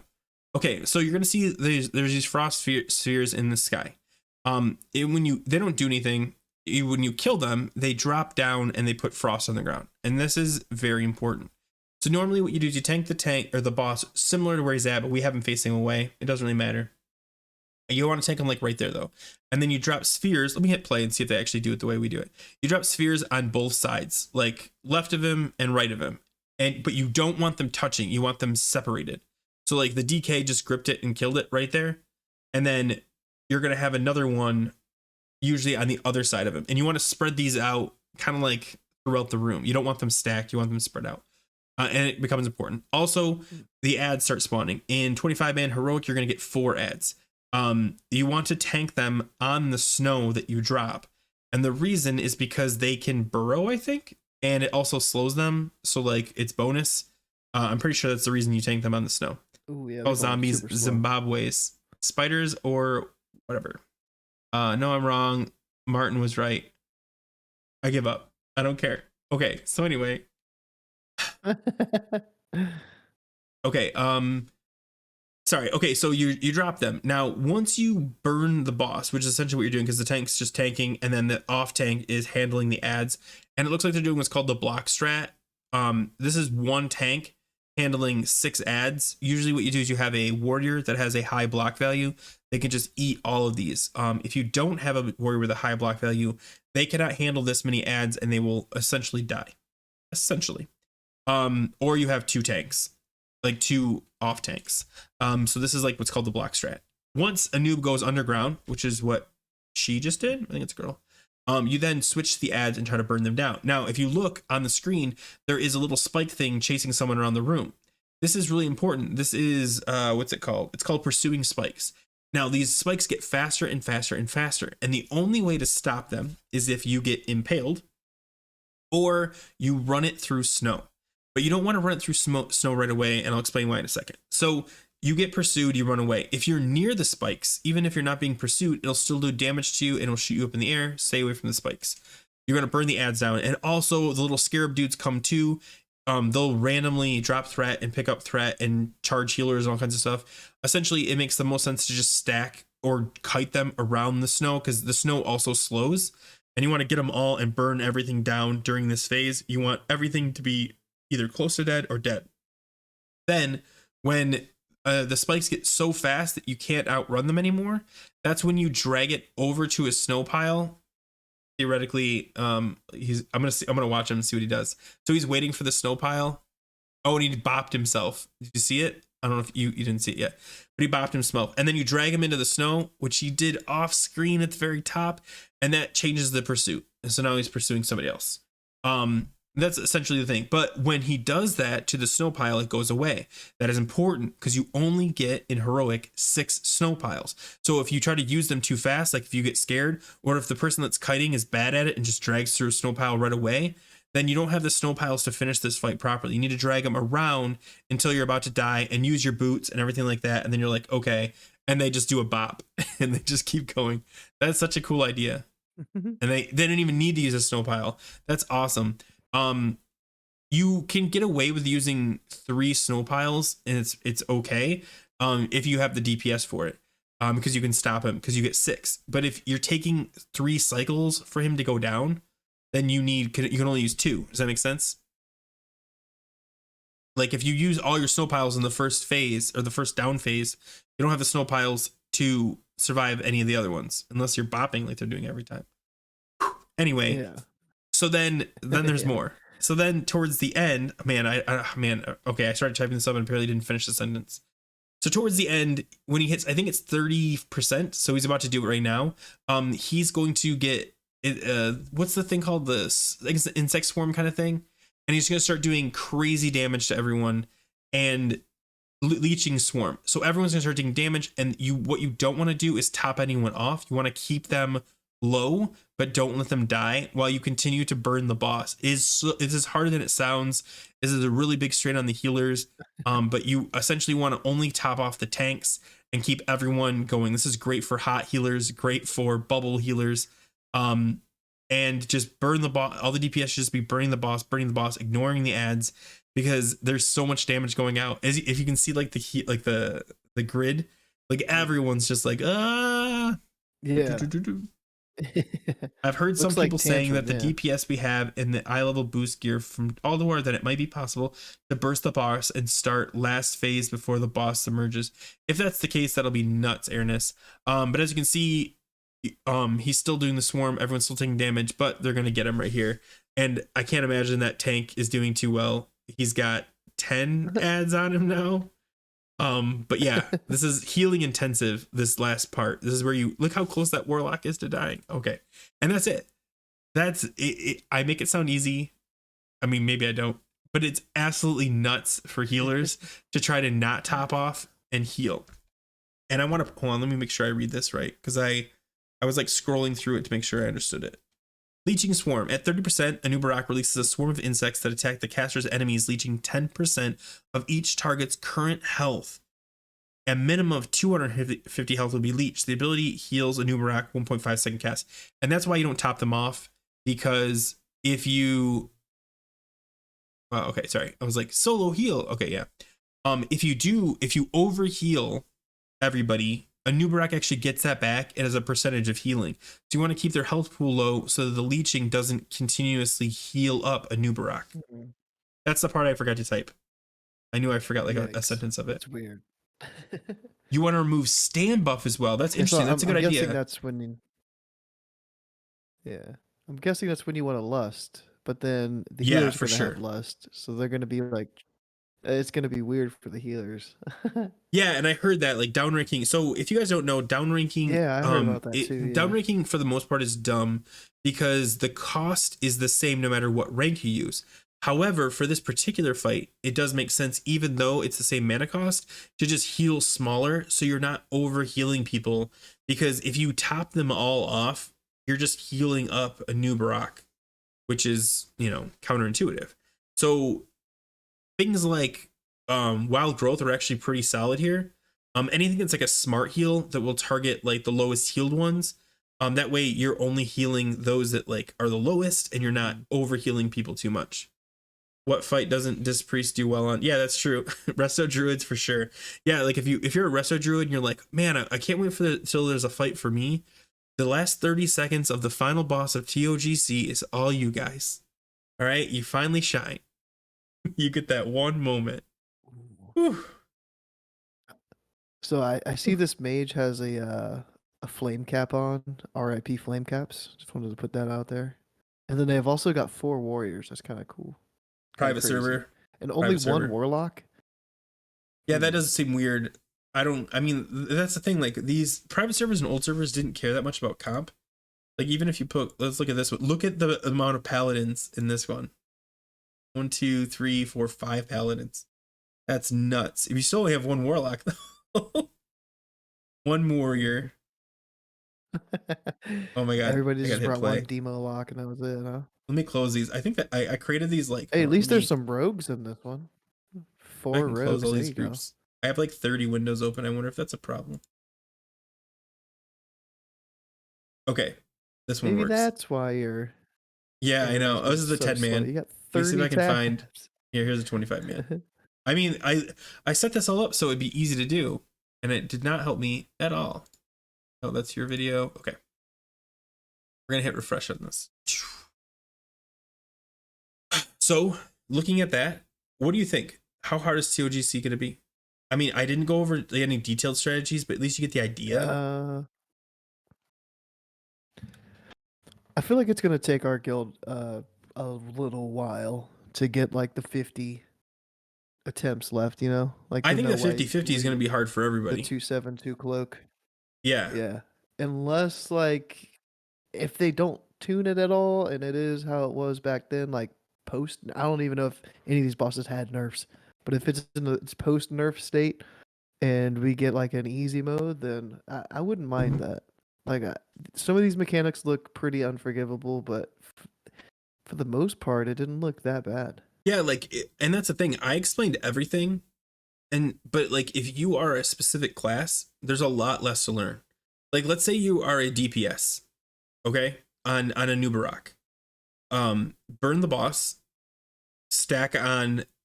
When the boss goes down, stack on the ads. If you get targeted, run away. Like that's it. If you're a healer, it's heal the tanks. If you get targeted, run away, and after 30%, don't overheal. If you're a tank and you're tanking the boss, tank the boss. If you are tanking the ads, have the right gear set. I mean, there's not a lot to it, you know. Like, you know, the little ads are a little annoying, but you can bring them over. Yeah, I'm trying to think. Valkyr. I wonder what the parse rules are going to be for a noob. Like with the ads, are they going to treat it like Ignis, where and like the hands on Kolagharn, where the ad damage only counts if they die? So like I don't know. it could be a way to cheese it if you let like somebody pump full AoE into them while everybody else is damaging the boss, and then like you just make sure that all the ads die before the boss dies or something. I'm wondering what they're gonna do. Oh with yeah, that. the ad, the little dudes. My The parse brain swarm. is thinking about logs. Sorry. It's a nature damage and stacks up to 99. Yeah, so the little dudes, if they hit you, so that's why you want to like take them to the snow and then kite them around, but force them through the AoE so they get burned down faster. But yeah, like every time you get hit, you get a stack. They're not really bad for like one or two, or even like I think like 10. But like when you get up to like the higher numbers, especially as a healer or a cat or a clothy, like they slap. But I guess the damage doesn't matter, right? Like it doesn't. It's poison, so I guess it's gonna be health pool factor. But Hopefully yeah, it procs Alchemy Frenzy. That's all I'm saying. and they have a random chance to enrage, which heals them to full, and increases movement speed and attack speed, and immune to stuns and slows. Man, determination's nuts. But yeah, honestly, it doesn't look that bad though. I honestly think the bigger one is okay. So let's go over the fights one by one. Beast of Northrends, what do you think? Like, how about this? Do you think would you categorize it as fun, hard, or boring? Beast, Or it can be fun and hard. Phase 1. Sorry, first I one like that is there's. Impaler, then the Jormongers, then Ice Howl. It doesn't seem that bad. It seems like some RNG stuff Ooh, that good might point get for you. kind of like, oh man. But like overall, like I kind of like as long as you kill one phase, the next phase starts, and you don't kill one phase and then like you're waiting, and like the faster you kill the first wave, the longer you have to wait for the second phase. That I like don't that think that would I feel think really when you bad. kill the boss, it might just trigger it. It makes the most sense to be Yeah, honest. hopefully it does. If not, then Because that's like gonna suck. the boss doesn't just like run in. Like he gets like announced like the Hmm. like and then you fight him. The Yeah. Jormongers come up from the ground and they have to come, one comes through a gate, one comes up through the ground. But, like I don't know, I think it's fun because I remember Ice Howl and like man, if you ever want to give someone a hard time when they die to Ice Howl, that's the moment where you're like, oh, you're bad at this game. This is an easy game and you're bad at it. You know what I mean? So By the what way, if we need someone to says do that to is you, like just laugh. It's not a big deal. People screw up. But yeah, if somebody dies to it, then they're loot banned, is what you're yeah. saying. Sorry, you don't get any loot because you couldn't walk 10 feet in a direction. Yeah. Ooh, sorry. Sorry, not sorry. But yeah, I think it's fun. I think it's more than anything I fun. The first one. Then I'd, we've I'd I'd give got it like a 3 out of 10. out of funness. Yeah, it looks like a 3 out of 10. It doesn't look I like would it's gonna say be it's that fun. I say 7 out of 10 to be honest. I think it's the more fun one. Mhm. But that's just me as melee. Okay, Lord Jaraxxus. So he's the one with the lightning and the interrupts and the running fire out and killing the ads. Eh, I don't know. Just The only I don't fun like him. the only fun boss looks like the last boss. A I'll new go ahead and say Barak? it. I'll skip them all. Yeah, a noob looks Wow. like the only Okay. fun boss. Well then I'll give you my opinion. Lord Jaraxxus I don't love. He's probably the least favorite fight of mine. Mhm. Just because I mean as melee, if you get on melee duty and you don't have to, they don't really care if you do the ads or not, which one of the strategy guys I read said you shouldn't touch them at all. Another one I read said you should kill the mistresses. But either way, I don't want to watch Assassination Rogues. Uh, yeah, but either way, I just don't enjoy it because like I don't know, it seems like a boring fight for melee. And then faction champions seems like a lot of fun because you finally get to press all those buttons you never press. And I think that's what's so appealing to me for it is like, I mean, we use Cyclone on the trash before Vesix. I don't even think I have Entangling Roots bound. I know I have Wow. Nature's Grasp bound because it's super handy. But Nature's Grasp is another one that's like if you're getting beaten on, you can pop that and run away. There's just so many cool buttons that we never get to press because we don't play PvP and PvE. That it's kind of fun for one fight. You get to press those buttons, and that stupid purple trinket you're sitting on that breaks, your stun and fear. You get to finally press it every once in a while. So yeah, like I kind of like I'm one of those people that likes the faction champion fight, but I know a lot of people hate it, and I get why because it can ruin your day because it's so RNG. It's not even RNG is the right term. It's so I mean it is. It's random. It's just super like It's someone could just unpredictable, die yeah. from the dumbest thing, and cause like a chain reaction. So yeah, like whatever. Twin Valkyr, I haven't done in a long time, and I did it as a healer, and I remember being bored. I don't know why. I just remember like just being bored. Like, yep, cool. Everyone's running around, and I was like, I didn't have to because like I just stood near like a portal and just clicked it, and I was like picking up stuff. That was it. It was really boring. But I think as melee, it might be a little bit more fun. Because you are doing, a little bit more like, oh, we gotta switch quick. And then a new Barak, which I don't know. Like, I think the mechanic of the pursuit is kind of cool, and it does push people to do a thing that they don't normally do. I just missed the little ads, but apparently they're actually more important than you think. You do not want to get hit by them. So that'll be interesting to see how that goes. But yeah, rotating cyclones. Hmm. I don't know. I like rotating. You want to see CC for 10 minutes straight? It's certainly not fun. 10 minutes. Yeah, but Okay, for a you need whole more fight? DPS if it's a 10-minute fight. 10 Drop minutes. a couple healers.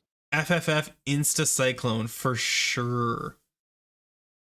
What you could do like you can like every time here. How about this? they tell you to focus target somebody. Like, let's say that you focus target the DK as a feral. This is a feral example. You focus target the DK, and you make a macro that automatically cyclones your focus target. Every time you get a predatory strikes proc from your finishing move, you just pop out and cyclone him. Like, you don't always cyclone him, just anytime. Just, you're done. You're done here. You're done here. And I think that would be annoying. I mean, if he was a real person, it would be annoying. But if it's just an NPC, they don't care. But I think it would be helpful. It'd be fun. It would be easy. Yeah, I'd be down for that. Like, just cycloning whenever I get a free one, or not a free one, but an instant one. I'd love that. Nature's Grasp all the time. Just a good time. Good time. I mean, if they're gonna have DRs, then if I could full clone, I don't think DRs is as bad as people think. Target. Like, if you're gonna DR, I mean, you're not cycloning constantly, but like, yeah. I mean, obviously DR is a problem for PvP, but like, I don't like. Othello said 10 minutes straight. If this fight lasts 10 minutes, I don't know. I might just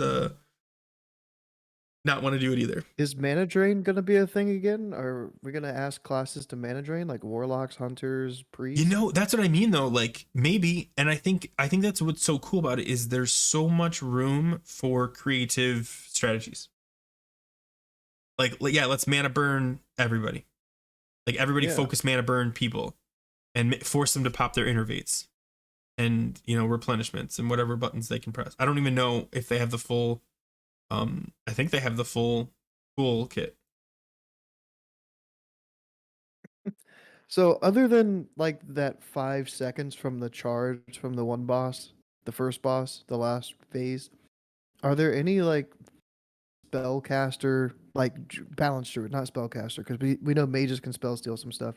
Are there any buffs that balance druids are going to be getting on any of these fights? Well, I mean, like Hodir, Twin we get a Valkyr, bunch of you're stuff. one Fezzik, of we get a bunch you're stuff. one of the classes. Twin Valkyr is one of the you're one of the classes, Boomies, where you can really soak up all those orbs really fast. Especially if you're like let's say you're switching in between a cycle, and you just click, pick like a bunch of them up. Yeah, you could potentially pump with Starfall and just like Starfall, Starfire, melt stuff. Yeah. Same thing with the final, I mean, a noob. Like, you get that huge AoE pack kind of every minute, which works out really well for you, where you're Starfall, hurricaning, and just 15 mobs are just melting in front of you. That's gonna be really strong for Boomies. Let me back up and think through these fights. First fight's gonna suck for you because you have to do the spell interrupts or running in. Jormongers might suck if you get paralyzed a lot. Ice Howl, you got to run away a lot. Jiraxis might not be bad if you don't get any fire because you just stand there pumping. Great pixel stacks on Velks. See, I want to see. Oh, does that work like that, Othello? That everyone can benefit from the orbs? Yeah, I don't know. I mean, spell steal is huge for that buff, but like mages are automatically going to just absolutely crush on Jiraxis. Because they get a 20% increase. Yeah. Trying to think. Twin Valkyr is going to be your best bet, and then a Nubarak. So the later into the fights you go. Yeah. But here's the thing, though. Here's the part that, like, I think sucks. And I know this goes against the Blizzard thing.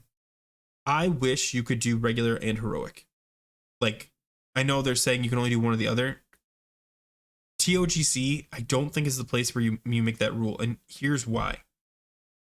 Once you get the fight down, it is 30 minutes, maybe 40 minutes for an average guild. You could run it back to back if you wanted to. And I think what that would allow you to do is on raid nights, you could do semi-splits where you're like, hey, we're doing regular first, bring your alts if you want to, we'll get through it, and then we're going to bring our mains. Or you could not and just run through both. Because like the thing is, there's got to be something to do in ToGC, because like 30 minutes is not enough raid time. Like, yeah, you're going to Ulduar, but like, I mean, people are already burned out on Ulduar. Yeah. I mean, I'll still go to Ulduar. I know you will, but like, It's like we just did Star 3 Drake last night because people were No, like, "Yeah, I still have an upgrade from SAR 3 Drake," and I was like, "Whoa." so I Like, just want to okay. I just want to answer GT's question. Between Mhm. every, with the exception of the first boss that is 3 bosses, between each one you can take as long as you want before the boss starts. It's like Memoron, like where you start it. Yeah. Yeah. Yeah, we switched specs. Nice. Swap glyphs. Huge. Yep. And a lot of people are going to do that because, certain fights are going to accommodate, like if you got the Typhoon. Ooh, actually, here's a good question for you. If you're doing faction champions, do you want the Typhoon glyph to kick back or not? Yeah. You'd say, yeah, right? But that It's might an annoy interrupt, yeah, people that are and it's trying a to beat on it. daze. Yeah, but they're trying to beat on it. Then they got to chase it down. Yeah, I don't know. Yeah, I mean, if it's on me, I'd use it more Yeah, as a like, I defensive, mean, I so guess. like, ooh, I wonder if I can pull this up. Let me put it on the screen first so I can, here's something. Oh my God, my keyboard's sleeping again. Here's something I'm curious about. We have talents in our talent tree that are made for PvP that we never pick up because we're not doing PvP. There might be, oh man, this guy just, I gotta like pause this because like I keep jumping around. I'm just gonna pause this up here. There we go. Okay. There might be so talents, as soon as my keyboard kicks in, talents that might be worth picking up just for the faction champions fight. Like we have the slow thing. Or not the slow thing. The oh my God, this is so annoying. Sorry, you guys don't know what I'm going through. I don't know why I'm doing this. You can't, can you hear me typing? Struggling. Yeah.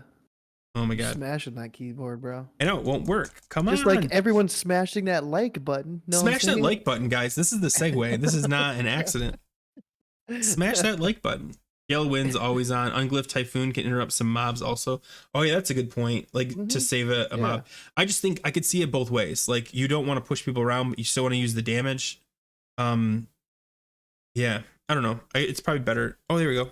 I typed one key Break and then it died again. polyspheres and blinds. Oof, yeah. I mean, the good thing about it is if it's not glyphed, it's a shorter range, so you have a lot more control with it. Or if it's glyphed, then that thing can hit the whole room. It feels like. Yeah, I mean that's what I'm saying though. Like, do you just not use it then? Oh, I would want to Because use it. I see ferals using maim. I see ferals using pounce, for openers and stuff like that we don't normally ever use. Definitely using things like I said, there's some talents I'm trying to look at, but apparently it works. I don't know. I like using it for AoE packs, and I guess like on a single target, it wouldn't really be that beneficial. Thinking as like a DPS mindset, but like as a let's get this boss down, let's kill it. I wouldn't mind like using it as an interrupt.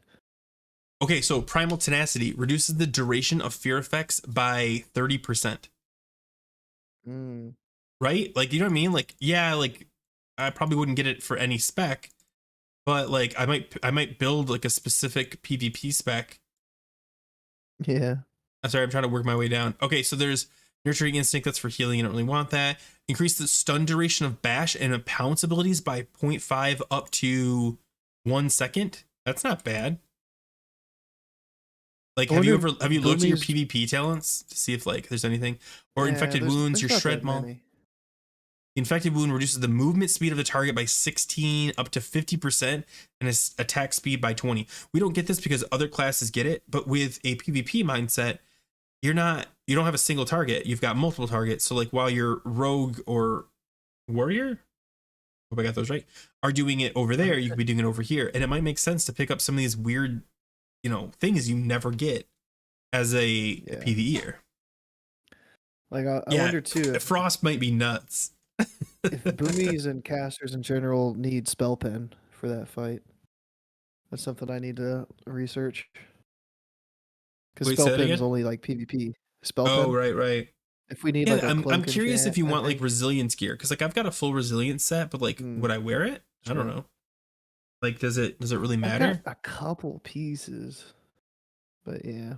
Yeah, and I think the PvP trinket makes sense I don't know if I'd build a full spec around it because I mean, reducing the duration of fear effects by 30% doesn't sound like much, but honestly, like that fight, you've got warlocks fearing you, you've got priests fearing you. I mean, and reduces all damage taken while stunned in cat form by 30%.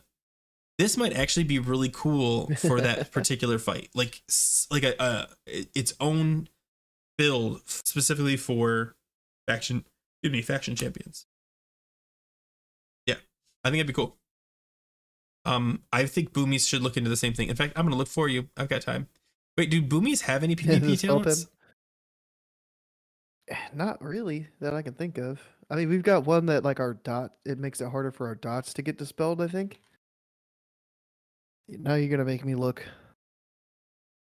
I think they're 80. 80. We are not Death Knights.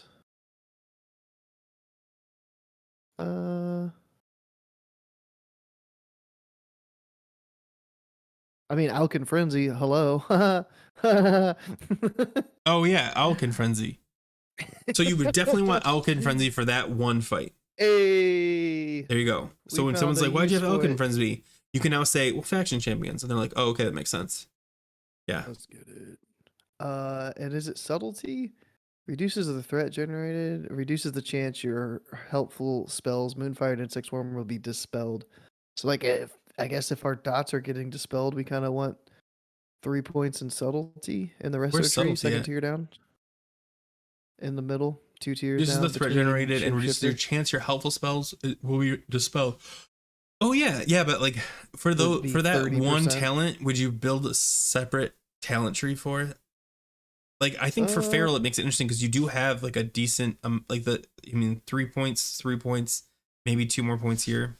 I don't know. Another one would be Nature's Focus right up above it, having 3 points in there. And I've been thinking of getting 3 points in there anyways, instead of Natural Shapeshifter. Just putting those 3 points from Shapeshifter up to Focus. So like reduce the pushback from damaging attacks while casting, Healing Touch, Wrath, Entangling Roots, Clone, Nourish, Regrowth, and Trank. Where is that at? I can't follow. Top so Voodoo said Imp Grasp and Frenzy, basically questing. Where's Improved Grasp? Improved Grasp? Yeah, Nature's Grasp. Damage of thorns, entangling increased by 25, damage done by your tree ants by 5. In addition, damage from your tree ants attacks onto you while you have bark skin active. Have a 5% chance to daze the target. Ooh, brambles. Do you pick up brambles already? For pure single target builds, you can, yeah. I could see you using that for like that one. That's what I mean. Like, is it worth it? I don't know, but it'd be cool to try it. You know, to see like what kind of cool things you can do. Like that. I mean, there's like the Glyph of Barkskin reduces the chance you'll be critically hit by 25% while Barkskin's active. If these mobs are critting you, I guess. Oh yeah. Which ferals don't take because we're automatically crit immune. But like for you, that makes actually a lot of sense. So like you'll take a lot less damage. Mm-hmm. That's interesting.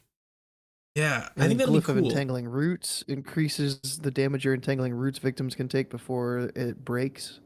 Oh, Glyph of Entangling Roots. Mm-hmm. Let me see if the glyphs are here. Let me see what else is here. Let's look at majors.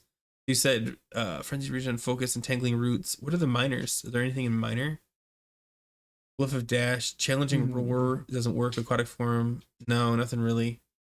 That's too bad. Bark Skin reduces the chance to be critically hit by 25%.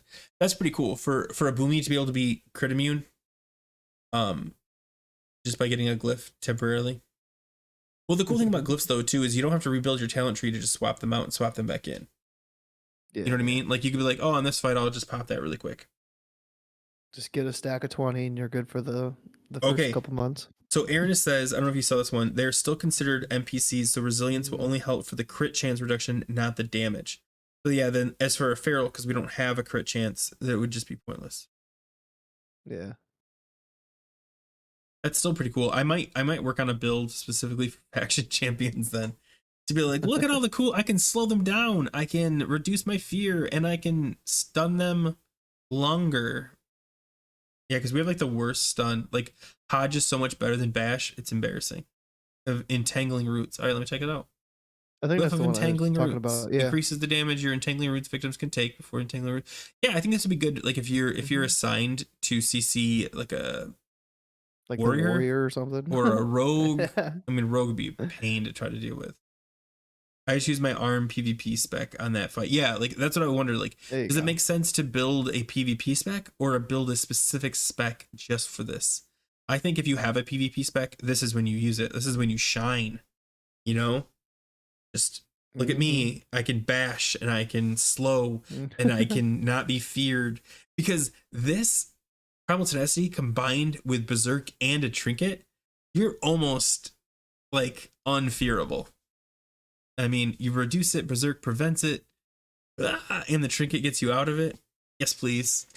And bark skin when you're in it, so you don't take as much damage. That'd be fun times. Yeah. Yeah, I don't know. I think it's pretty cool. I think ToGC is gonna be exciting. I'm going to work on, because my raid is doing progression on ToGC right now to kind of get familiar with it, and I do plan on maybe not doing a full strategy guide, but make a separate video of like, here's what we did and here's why we did it. Just to kind of get people an idea. I'll let Jordy do like the real ones, you know, like the ones that count. But yeah. Yeah. Trying to think if there's any other topics specifically to ToGC or anything else that you want to hit. I would type that to you, but my keyboard doesn't work again. No, I mean, like the only other questions are the questions that we've been having for the last couple months while we've been waiting without any answers from Blizzard. Like, are they gonna toggle? Like, are they gonna change any of the health pools? Are they gonna change any of the buffs or nerfs that had happened way back when? Like, what version of talk are we gonna get? Have they changed their minds? Are they gonna allow us to have normal and hard mode, like full lockouts for 10 and 25? Like, are I they gonna think buff nerf eye levels? Like, what are they gonna do? the more I think about it, the more I realize that like by making that announcement that they're only going to let you do one or the other, they've kind of created a lot of problems of their own.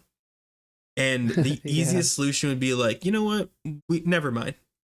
Because if you guys don't know, like the way that the system of loot works so weirdly that it's almost impossible to get some of these pieces in a timely manner because of that. So Aaron has brought this up twice, so I want to talk about it. Aaron has also said that he hopes they buff ToGC. What do you think? Just the health pools. I mean, are we talking like 10% health? I feel like it would be a max that I would want them to buff it, but that's just me. Like, health buffs only do so much. So like 10% so that we start off, it takes the fights a little bit longer since we did get the eye level buff. Everybody should be doing more DPS. We might be using less healers than they did back in the day by like one or even two healers. So we're getting more DPS there because we're bringing more DPS than they used to. I mean, I think the reason they do HP increases is because it's easy. It's like literally sitting in a database table. They just open up the database, change the number. And I'm curious, are there any other changes they could make that would make it easy? Like, you know how like I was talking about on not Vesix, oh my god, I don't have it in front of me, so I'm blanking. Jiraxis. So he has those volcanoes that where 3 infernals are spawned, or the portal where a mistress is spawned. What if it's 2 and 5? You know what I mean? Like, what if the numbers are slightly increased? What if the incinerate flesh removing 60,000 healing is 85,000? Like, can they simply change those? Because those changes would be interesting. You know what I mean? Like, yeah, it's not an HP buff, but it adds more stress in the places where you want to add stress, which is the complexity of the fight. Just enough that like your healers have to work a little bit harder. That like, yeah, once you scale out of it, you'll scale out of it. But like, if it's just a database change, I feel like if they can make changes that are more significant than just an HP increase or a damage increase, I think it'd be cool to try. If they can do it without having to rework the whole system and we wait months for them to do it. Buff them, so like, but on each boss, for example, buffing a new HP is going to be silly. Yeah. Yeah. Oh, sorry. Go ahead. Yeah. I helped Blaze and Bob try to get this trinket, and it was from like Shattered Halls and back in TBC. Like, I mean, it was current. I did this with him like a week or two ago, and Mm-hmm. we went and farmed this trinket for him for his dodge set. So like, I've been wondering, is Blizzard gonna allow this dodge set, or are they gonna tweak some of the items that allow Is this it for set to his warrior? like happen? Yeah. Uh-huh. So Like, should it's the dodge set be a thing to kind of like eliminate that part of the fight, or you know what I mean? Like, that's would Blizzard interesting. have fixed it back then so they can use that as an excuse to change it now? The thing is, hmm, would removing the dodge set make the fight more complicated? It would make it harder to heal them or force you to use an extra tank. I don't know. I guess that's my question is like, because they would have to rework something. Like, if you guys don't know, back in TBC when Sunwell Plateau came out, the Sunwell Radiance that existed in Sunwell Plateau was made specifically to nerf barrel tanks because we were over the dodge cap at that point. We were literally melee immune if you had the right gear. Um, Warriors in the same boat, shouldn't we just like be happy that they can do this for one fight? They could, because like we built dodge sets out for, so we could tank what's his name, kill Jaden. Like we just wanted to be able to tank kill Jaden, and you have to build this dodge set out. Or if you want like Mother Shiraz, it's not like it's not a fix all for every fight. It's just like a cool thing you do on the one fight, and you need to work for it. It doesn't fall in your lap. You have to get the gear, get the right gear, and it takes time. And I don't know, Warriors have already been kicked in the balls enough times. Like I feel like, just let them have this one. It's not even the fight. It's a side part of a fight. You know what I mean? It's like if you could in kill Jaden. Let's say you were able to tank both Infernos. That's awesome, and it literally has no impact on much. It's still Infernos are still annoying. They're still complicated. Good on them for being able to do it. Like it's not if you're talking like, hey, let's tone down DSAC. Okay, that's interesting, and it would affect the whole gameplay. And maybe that is a bug they should fix, or maybe not a bug, but like imagine if they nerf DSAC. That alone creates so many problems, like good problems, like makes every fight harder in a more substantial way. Like DSAC is an escape button that shouldn't exist. And if you're talking like, hey, how can we make these fights harder? Tone down DSAC. So get mad at me about that. I don't care. Do you know the buff that Othello's talking about? The ICC buff? Do you know what that is? There is an ICC buff. Where's he say that? Called Chill of the Throne. I'm not seeing it. I'm gonna try to look it up. Oh yeah, it's like a real thing. It's like a buff inside of ICC, just like it's called. Man, my keyboard the doesn't chilling work. presence of the frozen throne reduces the chance of an enemy to dodge melee attacks by 20%. Jeez. Like, Same thing. do they put that into talk instead? Like, bring it in early? Or That's no? not a bad idea. But again, like the only place. Okay, so and here, oh, man, there's so that's actually you're really opening kind of can of worms here. The change they made, the change they made in Ulduar was they found a bug in the dodge. Remember this? And they're like, oh, we're gonna undo that. And with that change, they also had to nerf Elgalon because Elgalon without the buff was like impossible. But even Elgalon without the buff was so hard that the only solution was more DSACs. So instead of trying to fix like the dodge problem, I feel like the bigger problem is the DSAC. Like you can't tell me that every fight should rely on a paladin buff. You know what I mean? Like think of it like this. Like you should be able to come with any comp, right? Except there's one exception. You need paladins for DSAC. And if they nerf that, I'm not saying like they get rid of it or even nerf it significantly. Like it's like 20% reduction. 20%? 30%? 20%. If they took it down like to 5%, like not to 5, they brought it down 5%. I think that would be understandable. Of course, would that just mean Well, we need to bring one more paladin then. You know, like I don't Yeah. know. It's so Yeah. risky. And here's the other reason I'm like, I don't know, is because Blizzard has shown they don't necessarily have the best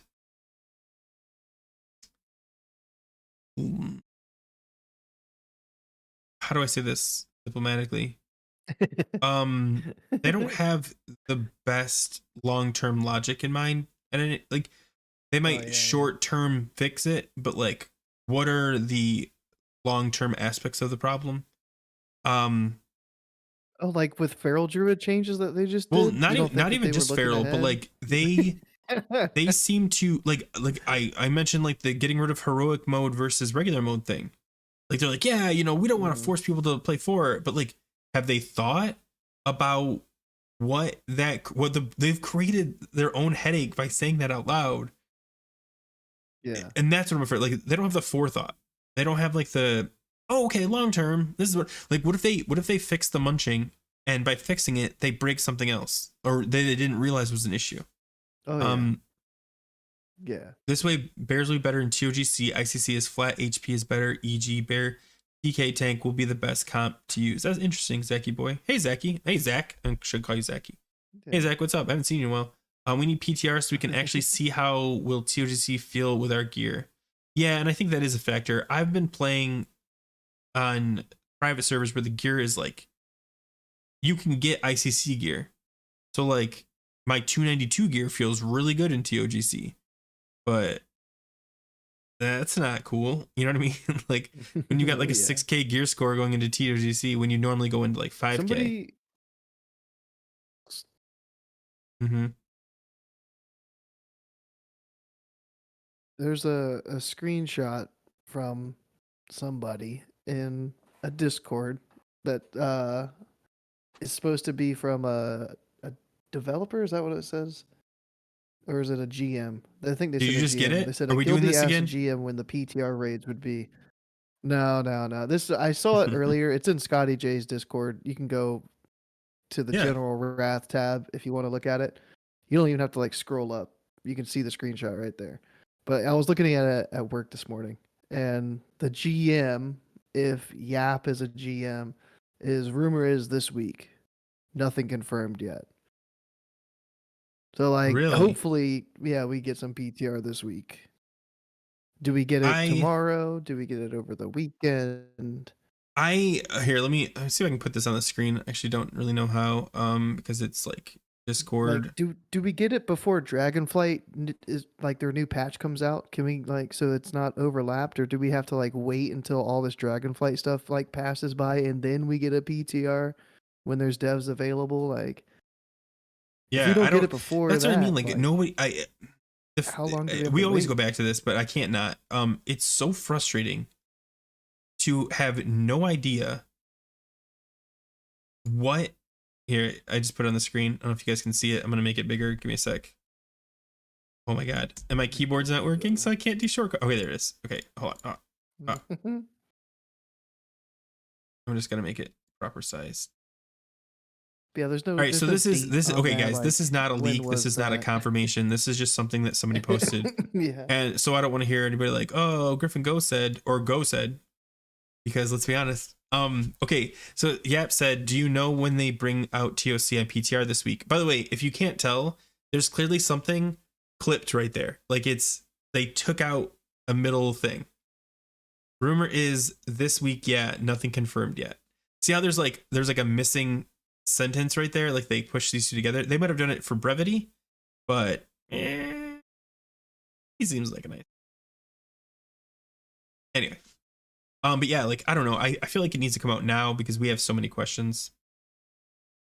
My guild's GM is closing on a house and moving 5/20, so that date is confirmed. Wait, is that no? Would be my guess. They are focusing on the retail patch first, but still, yeah, but this shouldn't be the same developers. Like, if I've worked at companies much smaller than Blizzard, you do not have developers working on both projects. You just don't. I know they're like shedding developers like crazy, but they should still maintain the division between projects. But yeah, I don't know what's going on. Yeah, because we're looking at like mid-May for PTR then, if like we're waiting for a little bit of Well, time here's the after thing. like the launch of the next retail patch. I That was would be yeah, rad. I was thinking PTR would hit April, and then TOGC was mid May, which I think I said like 5/20 something. I don't have my calendar in front of me. I have it marked somewhere on there. Yeah, the 24th, 23rd, 24th, 25th, depending on like how they do it. The 20 something. I think that's what they're gonna do. I just think they need a human being that is active in both in the game of Classic WoW and in the world, like willing to talk to people, because it sucks when you're like, well, maybe, like I hate this. Our projects are separate but go through same advertisers, which means they get swamped. That sucks. They aren't, but what about branders and advertisers? Yeah, like either way, like they don't really deal with that stuff. Like, I mean, at least I don't. I wouldn't think they would as a developer, because like I'm a developer too. Like I don't see. I work for a very similar styled company, and if they needed help, if they would hire people, they wouldn't drag someone out. And if they did, it would be a permanent swap or a long-term temporary swap. I know that sounds backwards, long-term temporary, but like that's the reality of development now. Like we're pretty much in demand. Pick your prices, people. All right, don't take the low ball. You fight for it. We're hard to find. Not really. Anyway, yeah. Anything else? Go. Why are you in the dark, bro? Yeah, well, because It looks like a black square on my screen, and then I see some glasses. Turn your light on. It's sunny when I get home, and then like I have to get up to turn the light on, and it's all the way across the room. Oh my god. So yeah, like the sun sets and the room just gets darker and darker. I know. I pre-turn my lights on because I don't like that. My emo setup. Yeah, I can just see your glasses. I'm ready to listen to some Taking Back Sunday. Go After Dark. I think I could turn my lights off, but I think it would be worse because it would be like lit in the background. I'll turn them on. 1 sec. There. This is as dark as it gets here. They are hiring one software person for Classic. So big improvement. Oh, that's good to know. I don't even know what language they write in. Go move to EU. He's visiting. Hey, look, it's Go. You up the My Chemical Your Romance? lipstick is color, don't bother, Angel. I know exactly what goes on. I don't know these songs. No, it's okay. No, I know. I have the only band shirt I've ever owned is a My Chemical Romance shirt too. I went to a concert for My Chemical Romance and bought a shirt. I really, when I go to concerts, I usually don't buy the shirts, but I was like, you know what? I'm gonna buy a shirt, and then I never wore it. I see a little silhouette of a Go. Why does that sound like lyrics to a song? Badamoosh, badamoosh. I see a little silhouette of a Go. Got it. Okay, I got it. My Chemical Romance. I'm trying to think of a song I know by them. Black Parade. I hate that song. When I was a young boy. Is that it? My father took me into the city to see a marching band.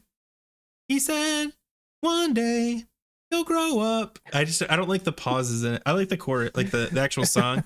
No. Anyway, guys. After the breakdown, we are done. We've covered TOGC, the basic strat, I think, or the basic mechanics.